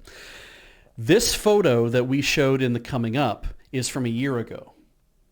Taken by a Ukrainian photographer who people have said, oh, well, you know, he faked all the colors. It's like, there is a difference between faking color and false color. False color is an actual scientific term, and it's a real thing that you do. You're highlighting different things. Yeah, because what you're trying to do is, in this case, you want to show soil composition, so you can apply. They do this in microbiology. They do this in scanning electron stuff all the time, where they say, based on the readouts we're getting from our instruments, we apply color to the readout so that then it's applied across the photo. Did people think that the moon is multicolored? The moon is multicolored? Or did don't know. people think that we thought the moon was multicolored? I think so. I think the comments I saw that were taking issue with the picture of the moon was that picture wasn't taken by. Yeah, the person who pointed that out was definitely saying this is not an Artemis photo. This is a photo from earlier. I thought it was from Artemis. So that's. So did I. Yeah. It's still a neat photo. Yeah, I mean it's still a neat photo, and it does look like Mario twerking. Yeah. It's kind of great, and I'm glad that photo's getting a lot of show, but I also don't like the term that, oh well, the colors were faked. It's like, or it's fake color. I'm like, the term they use in science is false color, and they use that for a reason, because it's like we're applying these colors where we know they don't actually belong. Right. It actually means something, whereas if you're saying, oh, it's fake color, it sounds like you're saying this has been faked, which is not actually what's going on. Yeah, they're saying, no, the colors are false, but they're false for a reason, and we use the terminology, and so that's the kind of thing is I'm like, I would prefer that if we're going to refer to this thing, we refer to it using the terminology that you would actually use. So, If you didn't know, the vast majority of images that we have of space are false color images of various kinds. It turns out that I mean the reason why we can't see stuff when we're sitting here on ground, on Earth, is why we can't see like the Horsehead Nebula just kind of out there, is because it's really, really dim. Yeah.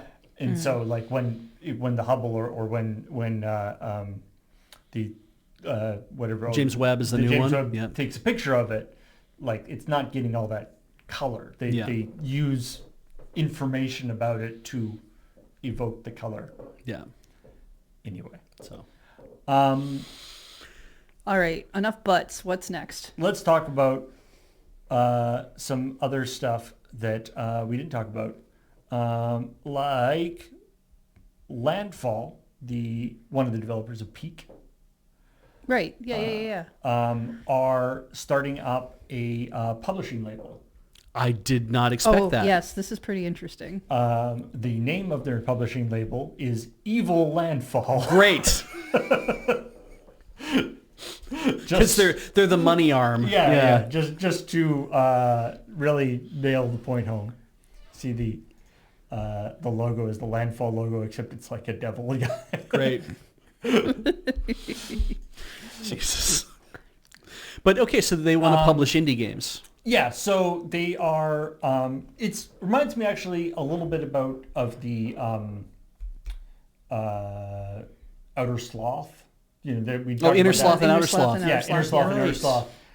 In the sense that what they are, they're sort of in that same area where they are.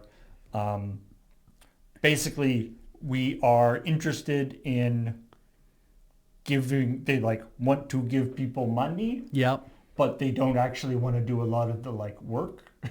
Sure. Yeah. Which they're like, look, we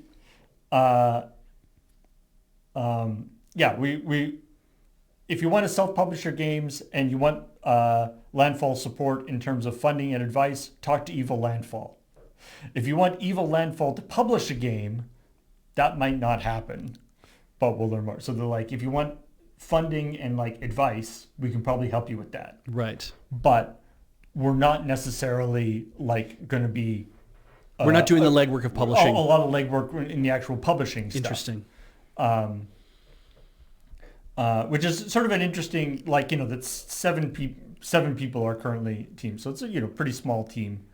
And apparently they were established 3 years ago, but they've kind of been in whatever, in submarine mode, Right. kind of figuring things out.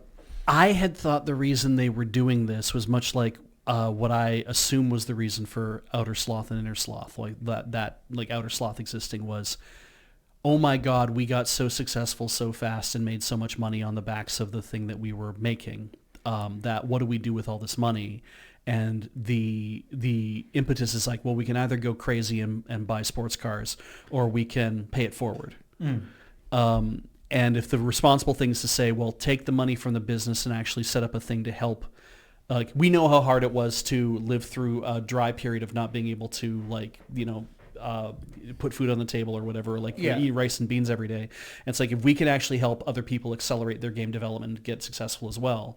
That's what, whenever a small indie company has a massive breakout hit and they make a shit ton of money, when they do something like this, I assume that's the impetus, because it's happened so fast that they're like, oh God, we finally were successful in a way that we got to do something with this for other people. And I think that's, it's not, I think that is sort of part of the impetus. It's not a strictly altruistic Absolutely thing. not. No, they're going to want their money back. It is an investment system, but apparently they have actually, so they did invest in Repo, How to Fish, and Voidigo. Voidigo. And they have taken small equity investments in the company that did Voidigo semi-work. But anyway, so they said they finally broken cover in an attempt to formalize its process and widen its portfolio. Right now, the company is keen to invest in titles that mirror its own, silly physics-based projects that have social elements and short development cycles. The label is prepared to invest up to $1 million in a few games a year, quotes, if they fit the bill. Although they haven't shared the full terms of the contract, they stress that Evil Landfall has no interest in holding on to IP rights. So it's very hands-off. Yeah. So, anyway. So like one of the things I've heard, because I know Beach was like, oh, they made so much money so quickly, so everybody bought sports cars. That's not the only thing that tends to happen when a company makes a lot of money. Right. They also tend to expand too fast. Right. Hire too many people, because there's a feeling that you got to get the next project out the door. Yeah. And so it's kind of nice to see when indies don't do that. Yeah, and the idea that, because that brings about a whole different kind of trouble. Yeah. And we've done so many stories about indies being eaten up by bigger publishers, and then being stripped or whatever. And so the idea that sort of fellow indie developers can kind of create this sort of almost alternative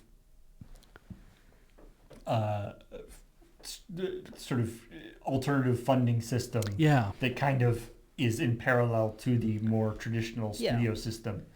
Is very it's encouraging. I think a publisher isn't like a standard publisher isn't just to get investment, right? It is also to get help with certain things like getting your stuff published to other platforms or doing marketing or a bunch of other stuff.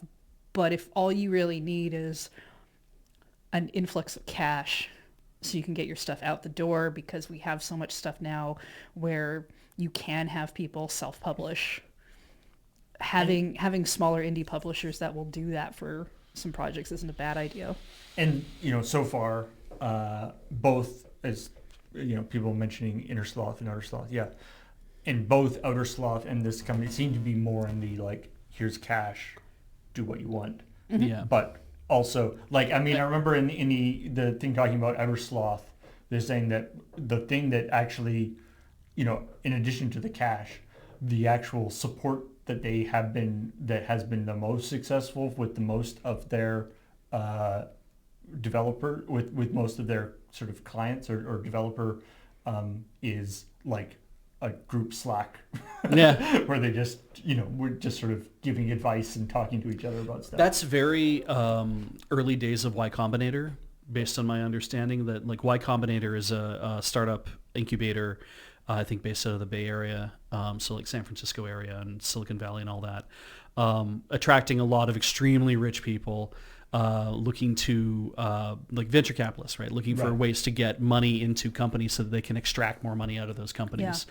And Y Combinator seemed to be like that was like one of the big ones at like the earlier time of like how are we gonna help startups kind of get rolling and how are we gonna help them like bootstrap this shit, and it's like, well, we take a lot of money from all these different people and dump it into whatever, and then hopefully we get our money back. And it's like, right, you don't have to be a venture capitalist, you don't have to have $100 million on hand, and you don't have to be like, I got to bankroll the next Uber or whatever.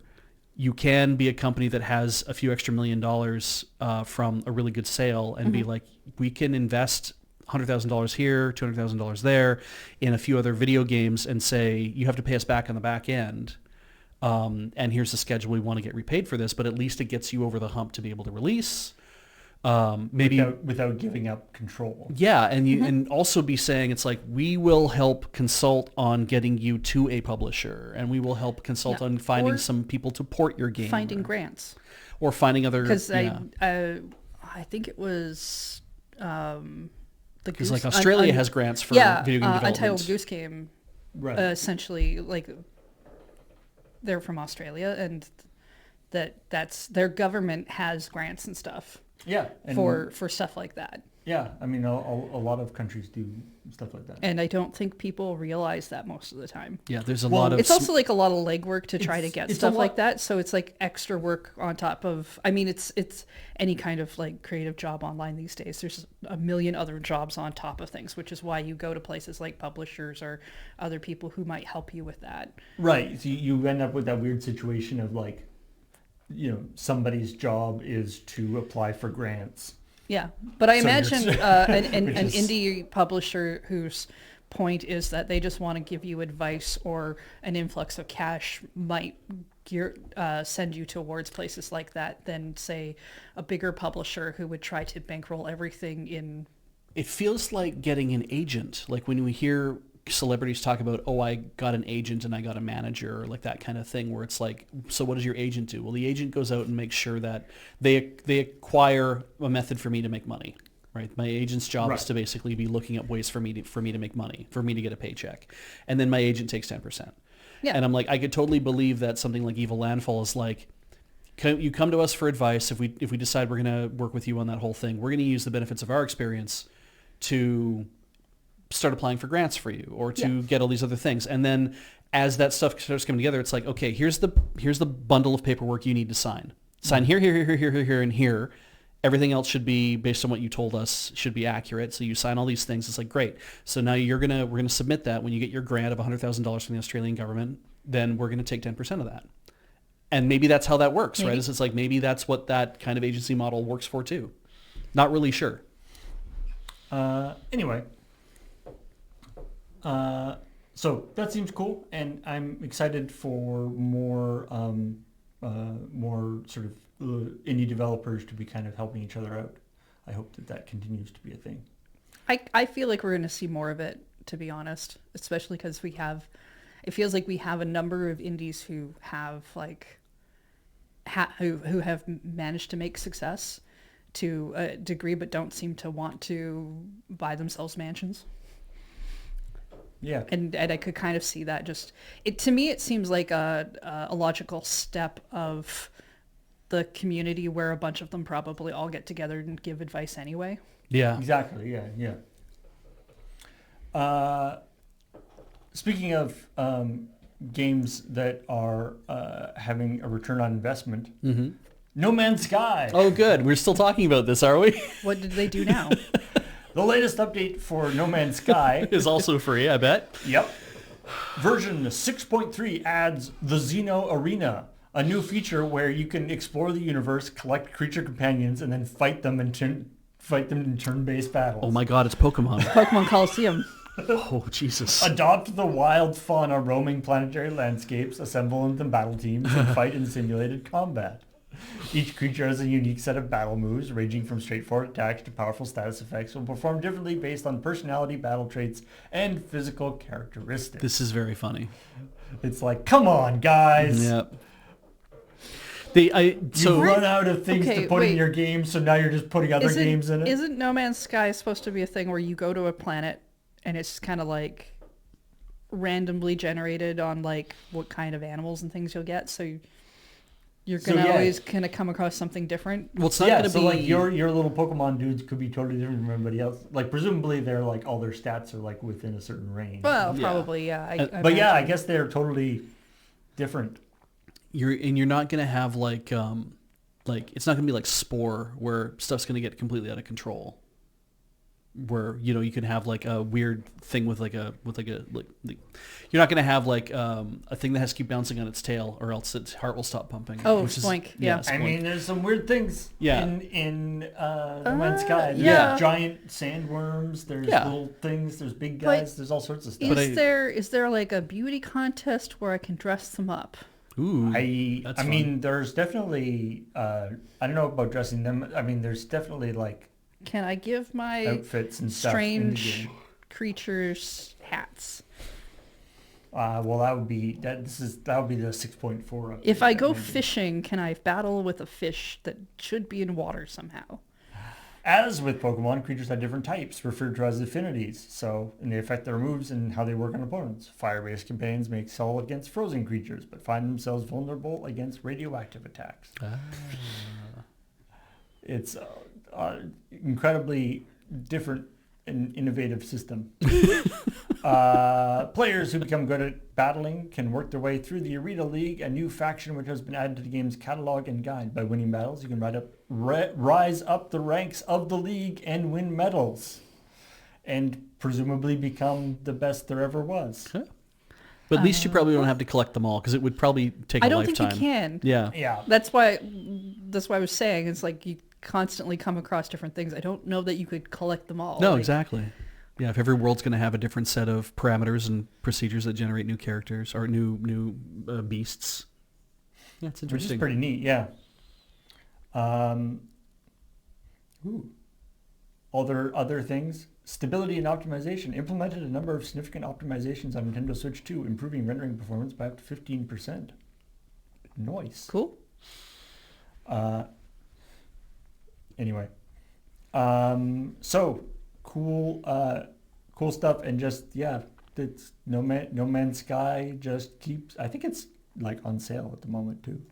I feel like it's one of those. It's one of those games that's randomly on sale. It's probably on sale quite often. I'm in kind of a weird. This is a more wider view of No Man's Sky, but I'm in kind of a weird place with. I feel like. Like a lot of apps I have on my phone. Okay. I feel like at a certain point, I want the developer to say, it's done. I'm done working on this. I'm working on the second iteration of this, and I need you to start paying me again. Oh, well, they're working on a new game. Yeah. They are working on a new game, yeah. But they're not working on No Man's Sky 2, and it makes me feel like... Sky harder. Right? Like, it makes me feel like with No Man's Sky, it's like... less Man's Sky. All of these extra bits of like updates where it's like we were introducing Sky. new features and everything else. Like at least frickin' Animal Crossing New Horizons, if you want to have access to Happy Home Designer, you had to pay for NSO. Right. So it's like, well, that's a subscription thing that you pay for, but then you would get free access to that. But then other things, it feels like the 3.0 update for Animal Crossing for New Horizons specifically is free. But there's still aspects of it that are still tied to NSO that you'd have to still have NSO for, I think. I don't really know. For online play and things like that. Yeah, and there's just things like with No Man's Sky where I'm like, you have been doing this for so long that I feel like we're at an inflection point where we're still making improvements to the game, but all the new shit that you want, if you want to add that to your game and have Xeno Arena or whatever, that's going to cost you another $10 to buy that piece of DLC to keep the whole game going, right? Like we can keep the game going for a while, and we promise to keep doing that, but it's based on you guys buying new features. Hear that? If No Man's Sky adds paid DLC, it's Beej's fault. Exactly. Yeah, I mean- He told them to do it. No Man's Sky originally came out with a lot of anger because of all the promises they made. Yeah. And they people look at it as a success story now, and I think part of the reason of that is not just because they kept fixing it, but they've gained a lot of goodwill by constantly adding updates And going a step beyond. and Certainly, yeah. and not making those paid for updates. Yes. And I mean, they are at the point where they probably could make it paid DLC, but maybe they don't really want to. Like, I can certainly imagine, like, the Light No Fires, their new game. I can imagine that, you know, if that game was exciting to you and you were like, man, I really want to get that game, it might make you feel more, feel more like you can rely that the game will be supported for a long amount of time. Absolutely. Yeah, and I mean, it's not the only, like, they have put out a couple, I think, okay, I can only name the last Campfire, but I assume that maybe they put out smaller projects or they do other things, and That's true. it's not like I mean- we're just doing this for free and therefore we're never making any money. And I mean, the last Campfire was a super fun game. It was very cute. I enjoyed it. I Very liked it. cute.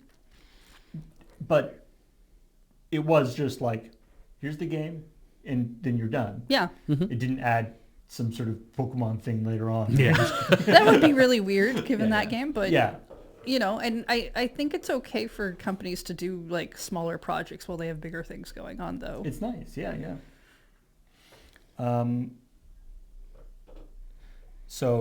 Anyway, other games that with new gameplay stuff coming out, or showing off new gameplay stuff. Forza Horizon 6 Looks so good. Oh my god. they've God. just dropped they've just revealed the Japan map, which is a first for the series. They're going to have a bunch of Japan stuff. Now I understand why you'd be just happier.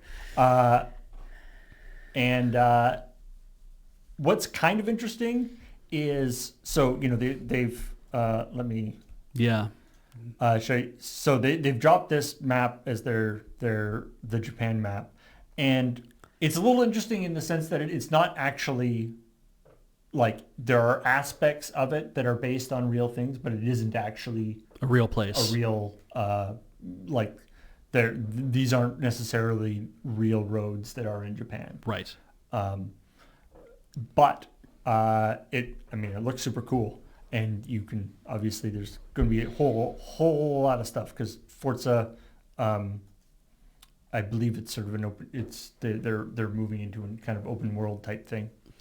Yeah. But people have been sort of, you know, zooming in and comparing different parts of it to existing, like, racetracks in Japan. Oh yeah. To try to match it up. There is I watched a 10-minute video from someone who said, so I played the pre-release demo or whatever it is. Sure, Like okay. the build that they gave me to review. I think it was an IGN thing. It's like they gave me this build to review.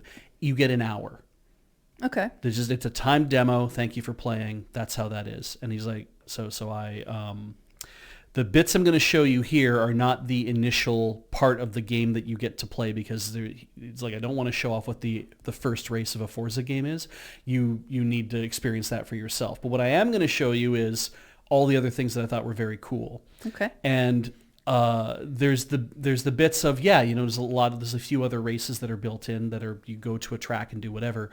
But as he was showing it off and then started really like waxing poetic about what this game is going to be like, things like you go to a racetrack to go do the race, and there are race marshals there. Like, there are people who are standing there next to other cars that have the race marshal livery or whatever on them, and they're the people who are not just like, oh, we're standing to cheer for you or whatever. It's like you can really feel there's like parking spots and there's tents set up and there's like all these other things. It's like, oh, this really does feel like it's a that there are people involved with making the race that you're about to go through happen. Okay. And so it's like there's areas where they have hastily painted stacks of tires to be like, this is the tires are here for your safety, but they're also here as like to let you know that it's, and if you run into this thing, then, but they're all very like hastily painted with like spray paint or whatever, like in a black and white pattern, like that kind of thing.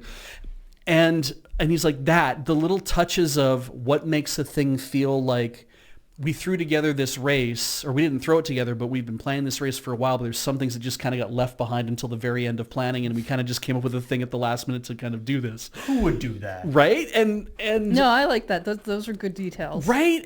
And that's what really like impressed me, like hearing him talk about it. And then as he starts showing himself driving through all the other areas of Japan, I'm like, how big is this goddamn game? Because it is open world. He's like, I started looking for car parks, like for parking lots. And he's like, there are just parking lots. Like you can be driving through the streets of the city that's there, and they'll just be like a parking lot that has 4 stalls in it. Like we've seen those in Japan. Like we'd be walking through the back streets of Kyoto, and there just would be a parking lot on a corner that has 2 stalls.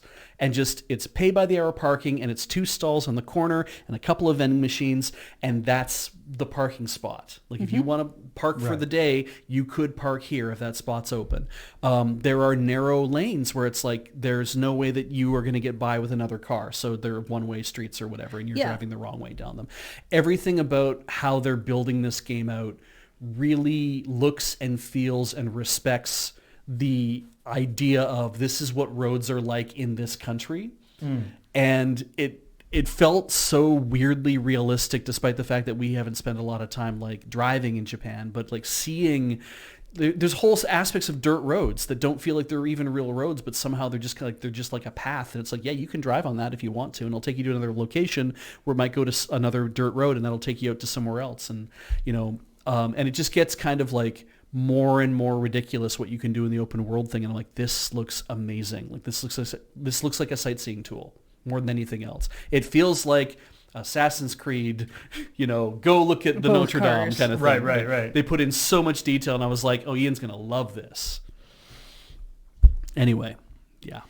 That's cool. It's super neat. Yeah, I mean, because it's not like there aren't cars in Japan. It's just there's so much infrastructure for local transit and everything else that, like, if people have cars, that's generally more for, like, we're taking a really long weekend trip to a place. You're not and by and doing large, that for your day-to-day. Yeah, if we're traveling, we never rented a car, and I'm like, I'm sure most people who have been to Japan that we know were like, I might take a taxi from time to time, but for the most part, I'm going to either walk or I'm going to take the train.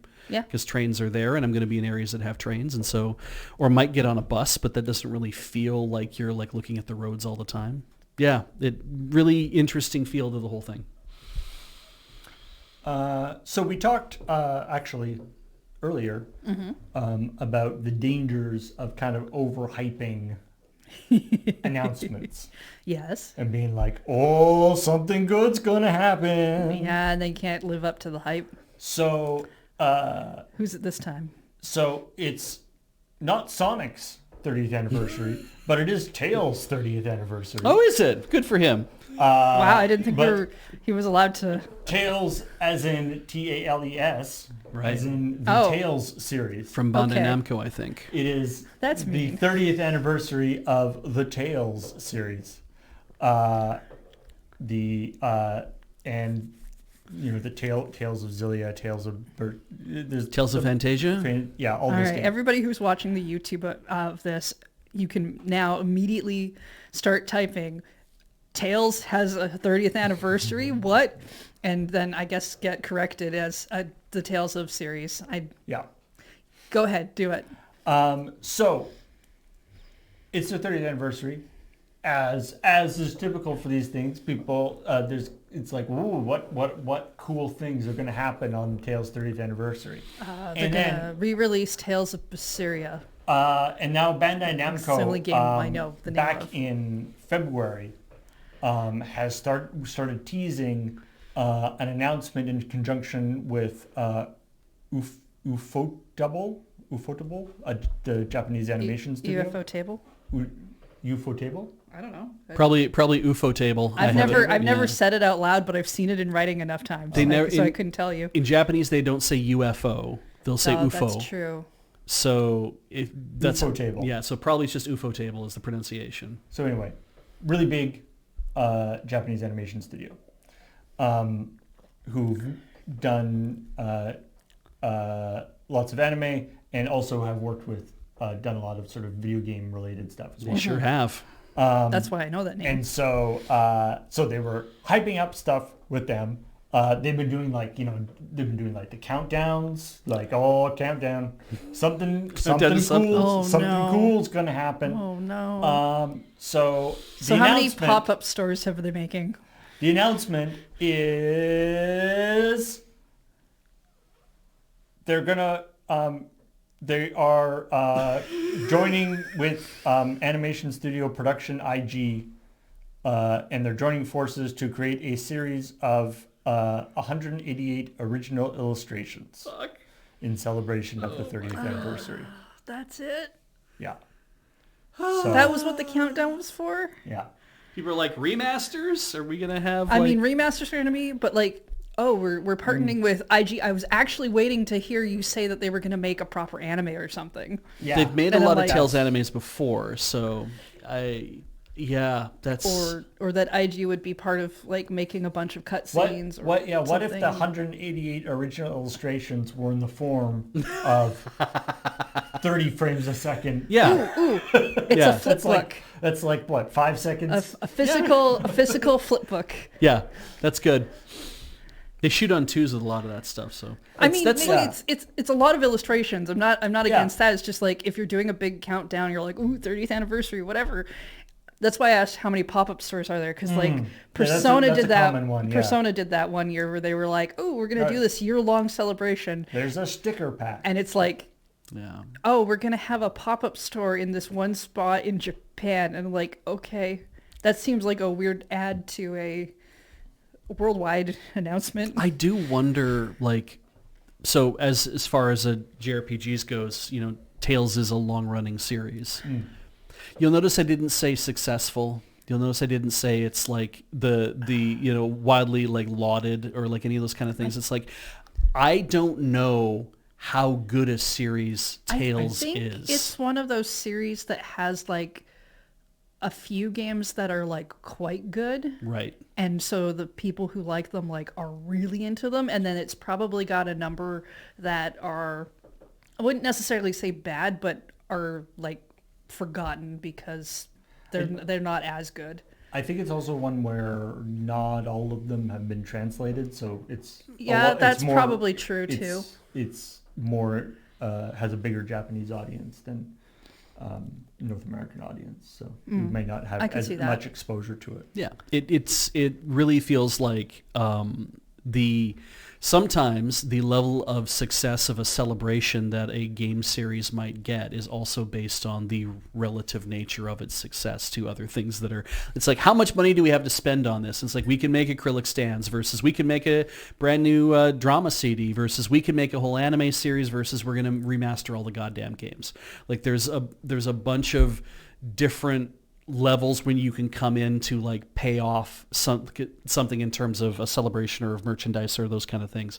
And also when you're doing a series, you have so much stuff that it's like, well, we're going to have a bunch of people draw illustrations because there's so many different games and there's so many different characters. You want a hot take here? Yeah. I don't think consumers deserve anniversary celebrations of things that they like. And I say this because Zelda has their 40th anniversary and everyone's just mad that they're not doing anything for Yeah. it. And I'm like, the marketing cycle that you have to do to try to get stuff to line up to do a bunch of stuff has to be hell. And if all you're going to get is fandoms that complain that you don't do a good enough thing because you don't celebrate a thing every 5 years, Yeah. we don't deserve it. No. I think you're correct in this when it's like the fans are like, it's their 40th, something cool is going to happen. On the other hand, when the company is going, it's our 30th, something cool is going to happen, then they've got no one to blame but themselves. Yes, I'll Like, give it that. they're the ones hyping it up. Yeah. Like we had our 20th anniversary. And I was very happy that the hoodie went as well as it did. Mm. I also know that in the back of my head, I'm like, our 25th anniversary is coming, and it would be nice to do something cool for our 25th. If we don't do anything cool for our 25th, I hope at least there's still people who are liking what we're making and they'll still keep watching our stuff. And then maybe when our 30th rolls around, we'll have something even like cooler that we could be doing at that point, right? Yeah, I mean, I assume we'll at least give the Every- 25th a brief acknowledgement, and maybe we'll have a fun stream or something. Yeah, do something but, fun for to show like you know, we're happy about it. But I do like people in the comments are like, as a Kingdom Hearts fan, you have my sympathy. And somebody else is like, Persona fans, first time. Yeah. It's weird, right? Because like when you have a series of something as well, like when you have the whole series, it's like you could be celebrating the anniversary of each one of these things in the series. But really, like as Nintendo proved, you get to a certain point and you're like, it's the 40th anniversary of Super Mario Brothers. It's like, well, it would have to be, you're celebrating the 40th anniversary of Super Mario Brothers, but you're really celebrating Mario as a whole at that point. Mm-hmm. Like you want to say, we want to talk about Mario existing and therefore that being the big thing for our company, and we feel want to talk like about 40 years of that. when you come to Nintendo, though, Yeah. how many franchises share the 40th anniversary like the same year, Yeah. right? And so the marketing overload that would be, not even just as a company, but for people who watch stuff, Yeah. would be a lot. I mean, we're definitely at the point now where it certainly happened on ChillPoint where, you know, every couple of months it is the 25th, 30th, 35th anniversary of some big franchise. Yeah. Because they all had to start. They were all starting around the same time. Yeah. Yeah. Or within, you know, a certain amount Yeah, of time. I don't know what the Kingdom Hearts anniversary stuff is like, but I've seen some of the shit Kingdom Hearts gets as like, oh, you can spend a night at this hotel and your key card is like a key with whatever. And I mean, maybe I'm only seeing the cool stuff, but they seem like they get a lot of cool shit. Mm. Yeah. It's just not games. They just don't get games ever again. You'll get 4 someday, maybe. So this is sort of a follow-up to another story. I guess maybe speaking about fans, but sort Sure. of fans. So Sorry. Overwatch. Can we make a page instead of OnlyFans just called Sorta Sorta Fans? Fans. Sort of fans. Yeah, sort of fans. Overwatch had a new character who came out last year. Right. Anran, who there was some consternation about. She's a cool character. People liked her in the previews. And people liked her, you know, at the when she actually came out and like as a character in the like as a collection of stats. as a collection of stats. Okay, all Fine. right. Yeah.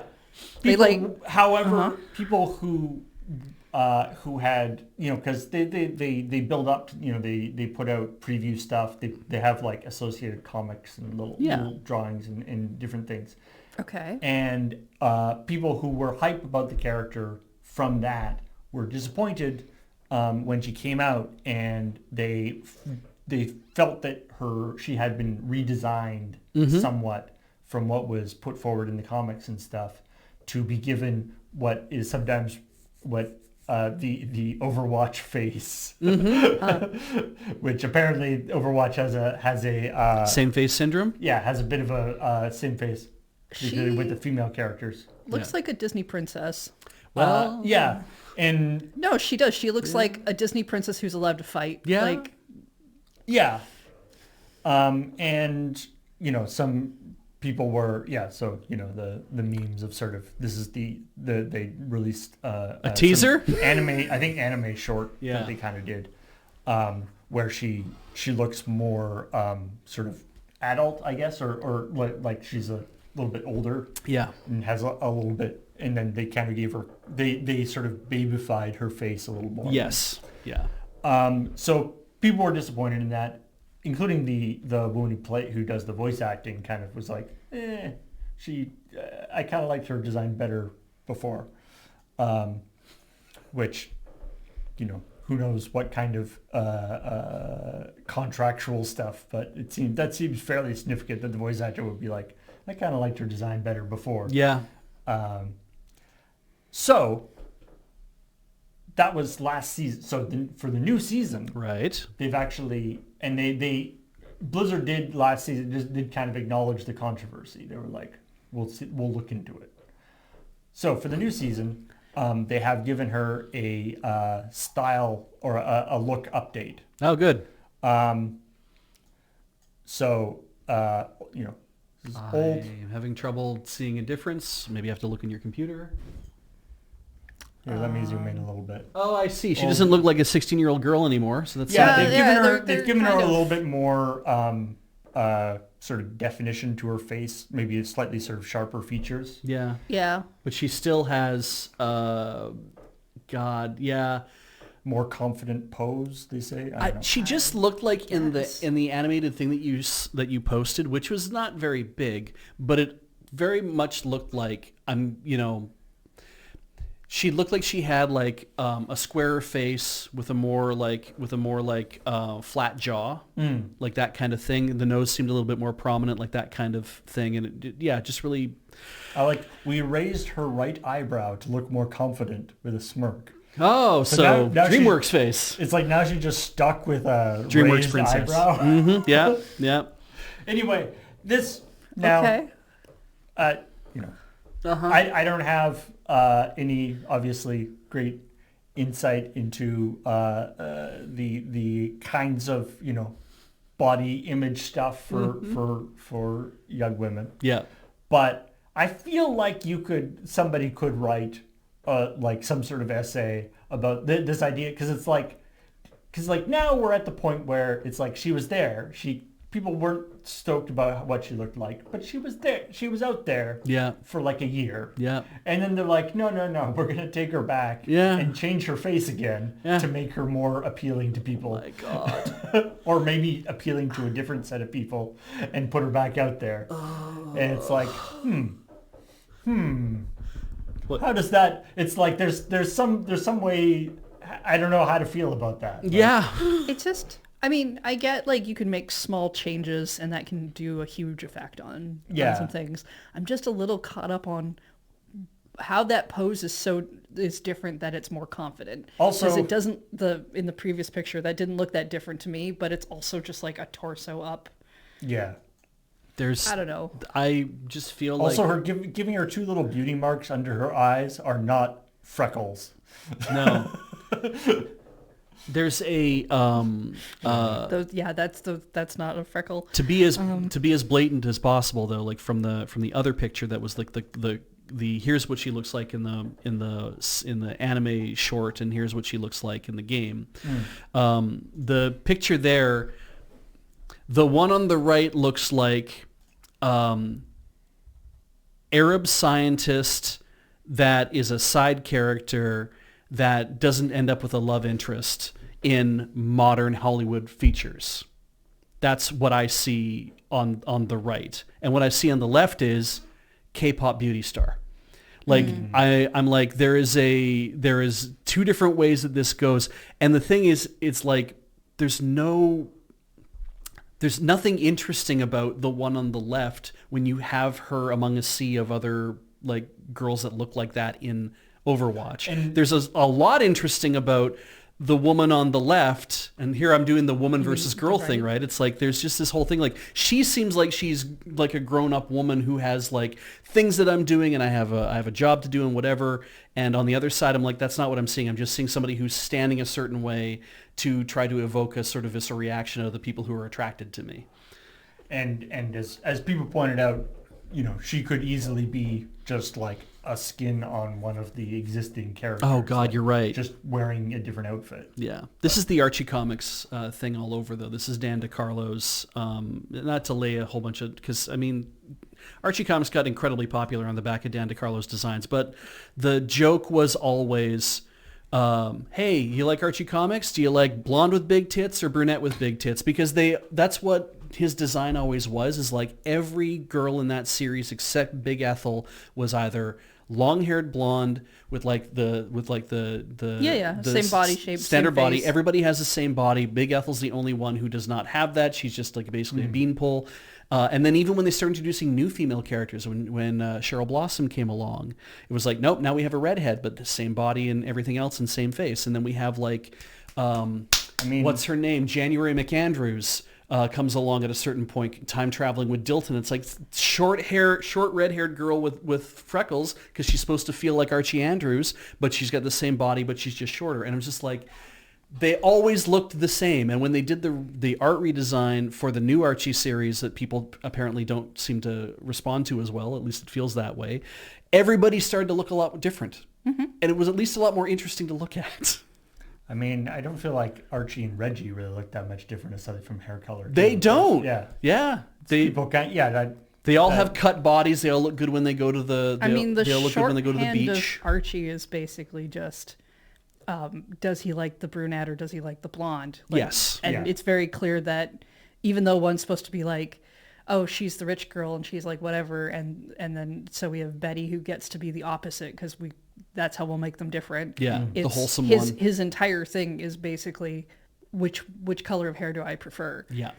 And with all the men, it's like, yeah, Archie and Reggie don't look that different. It's like, yeah, but Jughead, slimmer body, very different looking face. Moose Mason, very huge kind of dude, right? Dilton, short. And then it's, start working and it's like, well, we need someone who's black. Okay, well now we have Chuck Clayton. And his hair's different at least because you naturally assume that, but still same body type as Archie and Reggie. Like there's so many. Yeah, I mean, comics don't really do body types that are different. They really don't. Like there's so many comics Especially older that stuff. fall into that kind of thing. And so, yeah, you'd assume that something made in the more modern era, like Overwatch, to be like, you have all these different characters. You have like Soldier 76 and Winston don't look the same as each other at all. I mean, one is literally a gorilla, but it's like, but so many of the guys have very different bodies and very different fit for whatever, whereas all the girls all seem like they had to be conventionally attractive with a similar type of body shape. And the only one who didn't was May. But the only reason they did that is because she's going to be in this big, like, parka. Zarya was like the big, strong, like, big Russian kind of stereotype, like. What about the giant robot centaur lady?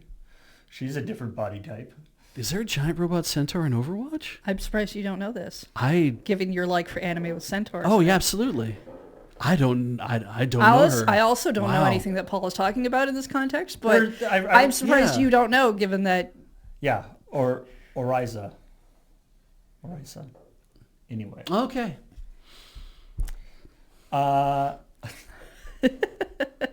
Hey, we've been talking a lot about characters in video games.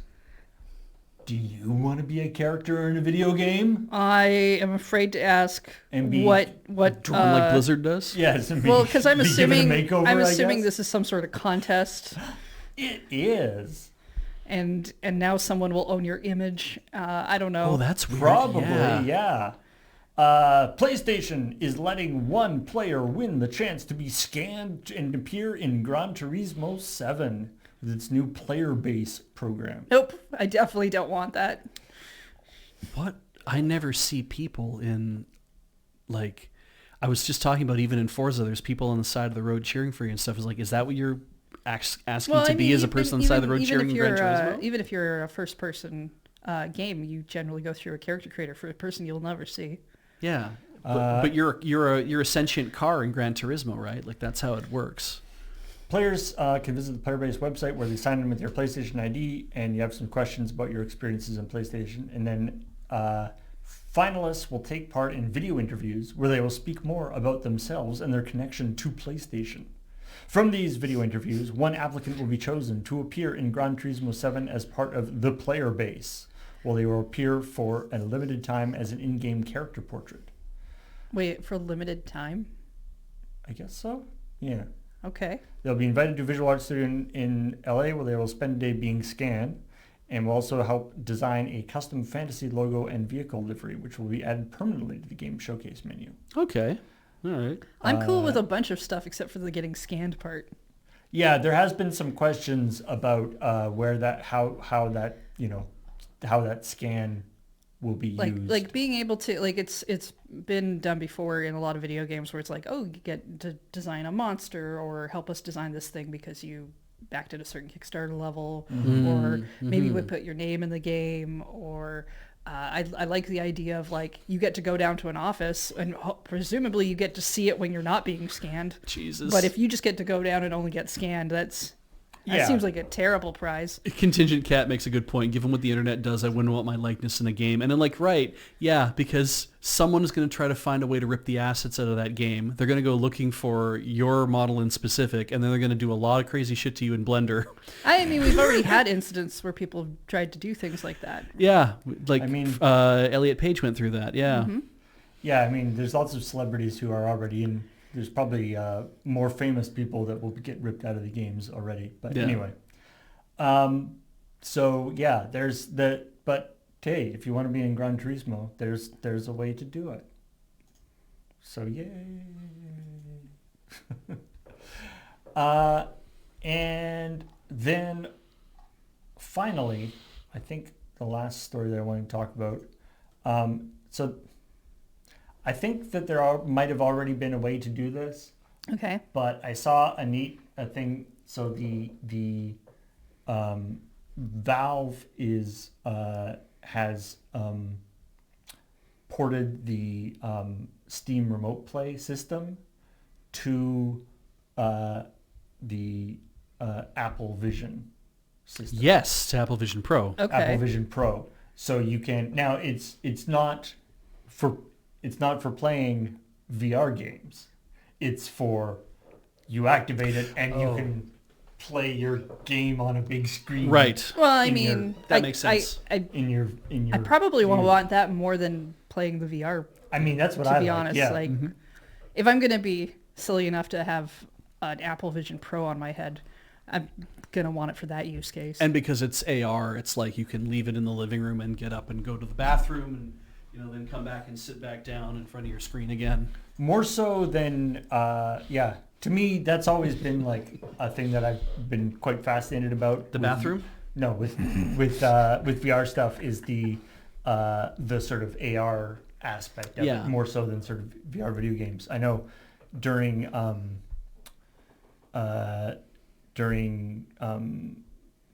the Desert Bus Express that we did last year, I was on the overnight shift, and which Map was running the tech for that. Nice. Back in Germany, and he showed up. He actually does like basically full-time develops using Vision Pro. Using Vision Pro. So it's just sitting. So he showed off a couple screenshots of like his setup for running tech on Desert Bus. So can have like screens every virtual screens all around. okay, him that and do the sounds full pretty Minority cool. Report, Yeah. It does sound pretty cool. That is really neat. That is pretty neat. And now you could have one of those screens be your Steam games. I think there were third-party solutions that would kind of do that you could like do like VNC, and like you could have like games playing Right. and stuff from your Steam library, but this is now official apparently. This is first party where Steam is saying we want Steam Link, to be able to do Steam Link, but Steam Link to an Apple Vision Pro. Yeah. I guess there must be enough want for that, or maybe it's just an easier thing to do. It's probably like Steam Link already works on iOS stuff. Right. So it's probably like not so that, it's not like a heavy lift or it's anything. probably not that big of an issue. Yeah, I mean, I wouldn't be surprised if it was just like somebody at Valve made it. Yeah. Because they wanted it for because their maybe own they want system. it. Yeah, That's I what could it- see that. It definitely feels like that. Like, And they're just like, let's release this. yeah, and also like Apple Vision Pro is like it's a very tight user base. Well, yeah, that's why I assumed like this must be either like a huge want or an easy lift, because I can't imagine that the user base of that is so large, No. But I mean, if anybody is, because those are pretty expensive still. Yeah. I feel like Valve might be a company where a lot of people are using them just because they seem to have a lot of money to throw around for different weird things. Yeah.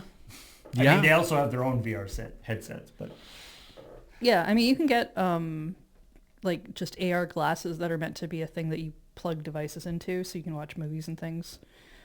But as far as But- like So cool. as far as like a skunkworks project goes, where it's like, I'm working on this in-house, I want to be able to do this thing, and maybe yes, you showed it off to like a few other people who worked at Valve, and it's like, actually, yeah, is it reliable? It's like, yeah, well, this could be a product. We could actually release this as a thing.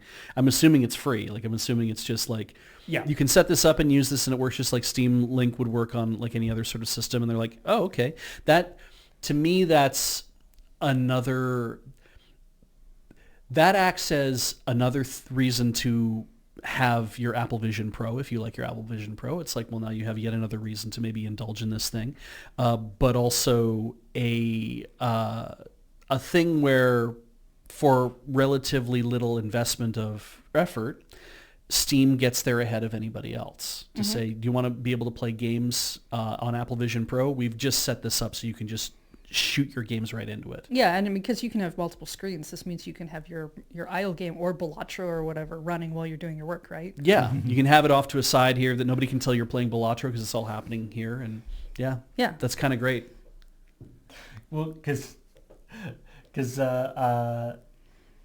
Apple the Apple Vision Pro has got the thing where you can like see the person's eyes Yes. through the thing, so you're like, Oh, right, that What? creepy thing. but I just the idea You can turn that off, right? Yeah. probably, yeah. Okay, cool. But just the idea that like somebody's like there and it's like, why do you keep looking over that way? Yeah, exactly. It's like Glancing over a you know little that bit. thing where like you're in a like a Discord or a Skype call with somebody and their eyes kind of unfocus slightly because they're like Googling something Yeah. while they're talking to you, whatever, and you're like, what are you doing? I got to be honest, Paul. I'm like, when I'm in a video call with somebody, I'm not looking at them. I'm looking at myself the whole time. I do that a lot too. Yeah. you 'cause- can do like basically it's like playing with an iPad up in the air, right? Like you with the Vision Pro. It has finger tracking stuff. Yeah. Yeah. So I take that back. No one's playing Balatro. They're all playing Slay the Spire 2. Yeah. Yeah, because the card movement of booping things around with your hand. I And really yet- like playing it on the iPad. A lot of it is the pinch control stuff, which the watch works with. So you'll do a lot of like pinching and like double tapping and stuff. And yeah. And as a few folks in chat have pointed out, Moonlight, which is it's a Steam Remote Play, third-party Steam Remote Play client, and not just Steam Remote Play, but like a bunch of remote things. We've used it for streaming a couple times actually. Is a great third-party solution, which also does work on it worked on the Vision Pro already. So Neat. Anyway, cool stuff. But and Mhm. I'm gonna blow it now, but I was so happy that we got through this whole episode of ChillPoint, and there weren't any stories about AI. Yeah. Wasn't that Holy great? crap, you're Felt good. right. It's like the first week that we had like a no NFT story after Right, yeah, like, man, that whatever, was so dark. 2023 or whatever, whenever the boom of that was. It Yeah. was just like, hey, no crypto this week. Yay. We're kind of in a weird state with a lot of these things, right? Like when something bad happens, when the grifting shit gets going in the industry, however it's going to be going, and then we find ourselves being like, boy, like what's this going to mean? And then pretty quick we figure out, oh, it means everything's going to suck, and then we figure that out, and you kind of bang on that for a while. It's like nobody really wants to continually bang on the same story all the time. We don't Yeah. want to do that. It's like, I mean, we probably could have found a story somewhere about AI Yeah, sucking it's about more something. like Yeah. because NFTs were like that too, right? It was like we had like these weird like little stories here and there, and then there was like a flood where Yeah. we'd have weeks where every story was that.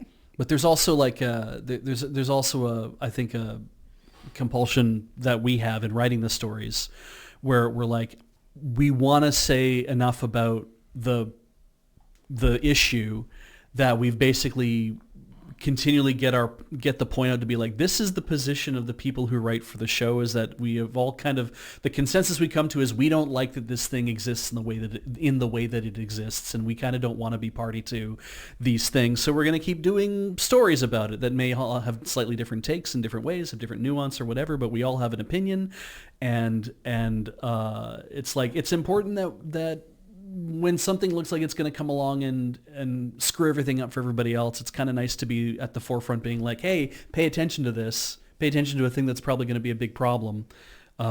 Because I'd rather be wrong about that. I'd rather be wrong about the fact of it being a problem than be like, oh, let's not talk about it because we don't want to concentrate on saying things to people that are like uncomfortable. We do eventually sometimes hit like a little bit of a burnout on certain topics where we Well- will stop talking about it for a little. And Yeah. it's just like, if there isn't a new...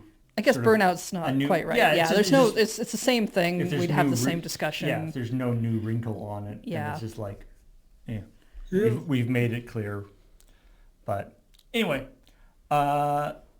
thanks everybody for joining us on this episode of ChillPoint on a very nice Sunday. And thank you for supporting us over on Patreon, patreon.com/loadingreadyrun. Or if you are a member on YouTube, the youtube.com/LRVG, the video game channel where this ChillPoint and Checkpoint are posted. You can be in the credits to the episode Checkpoint, which is kind of fun. Or you can be a member of, you can subscribe to this Twitch channel, or you can just follow and just tell your friends about it, or whatever you want to do. It's all very much appreciated. But for now, we will talk to all y'all later. Goodbye.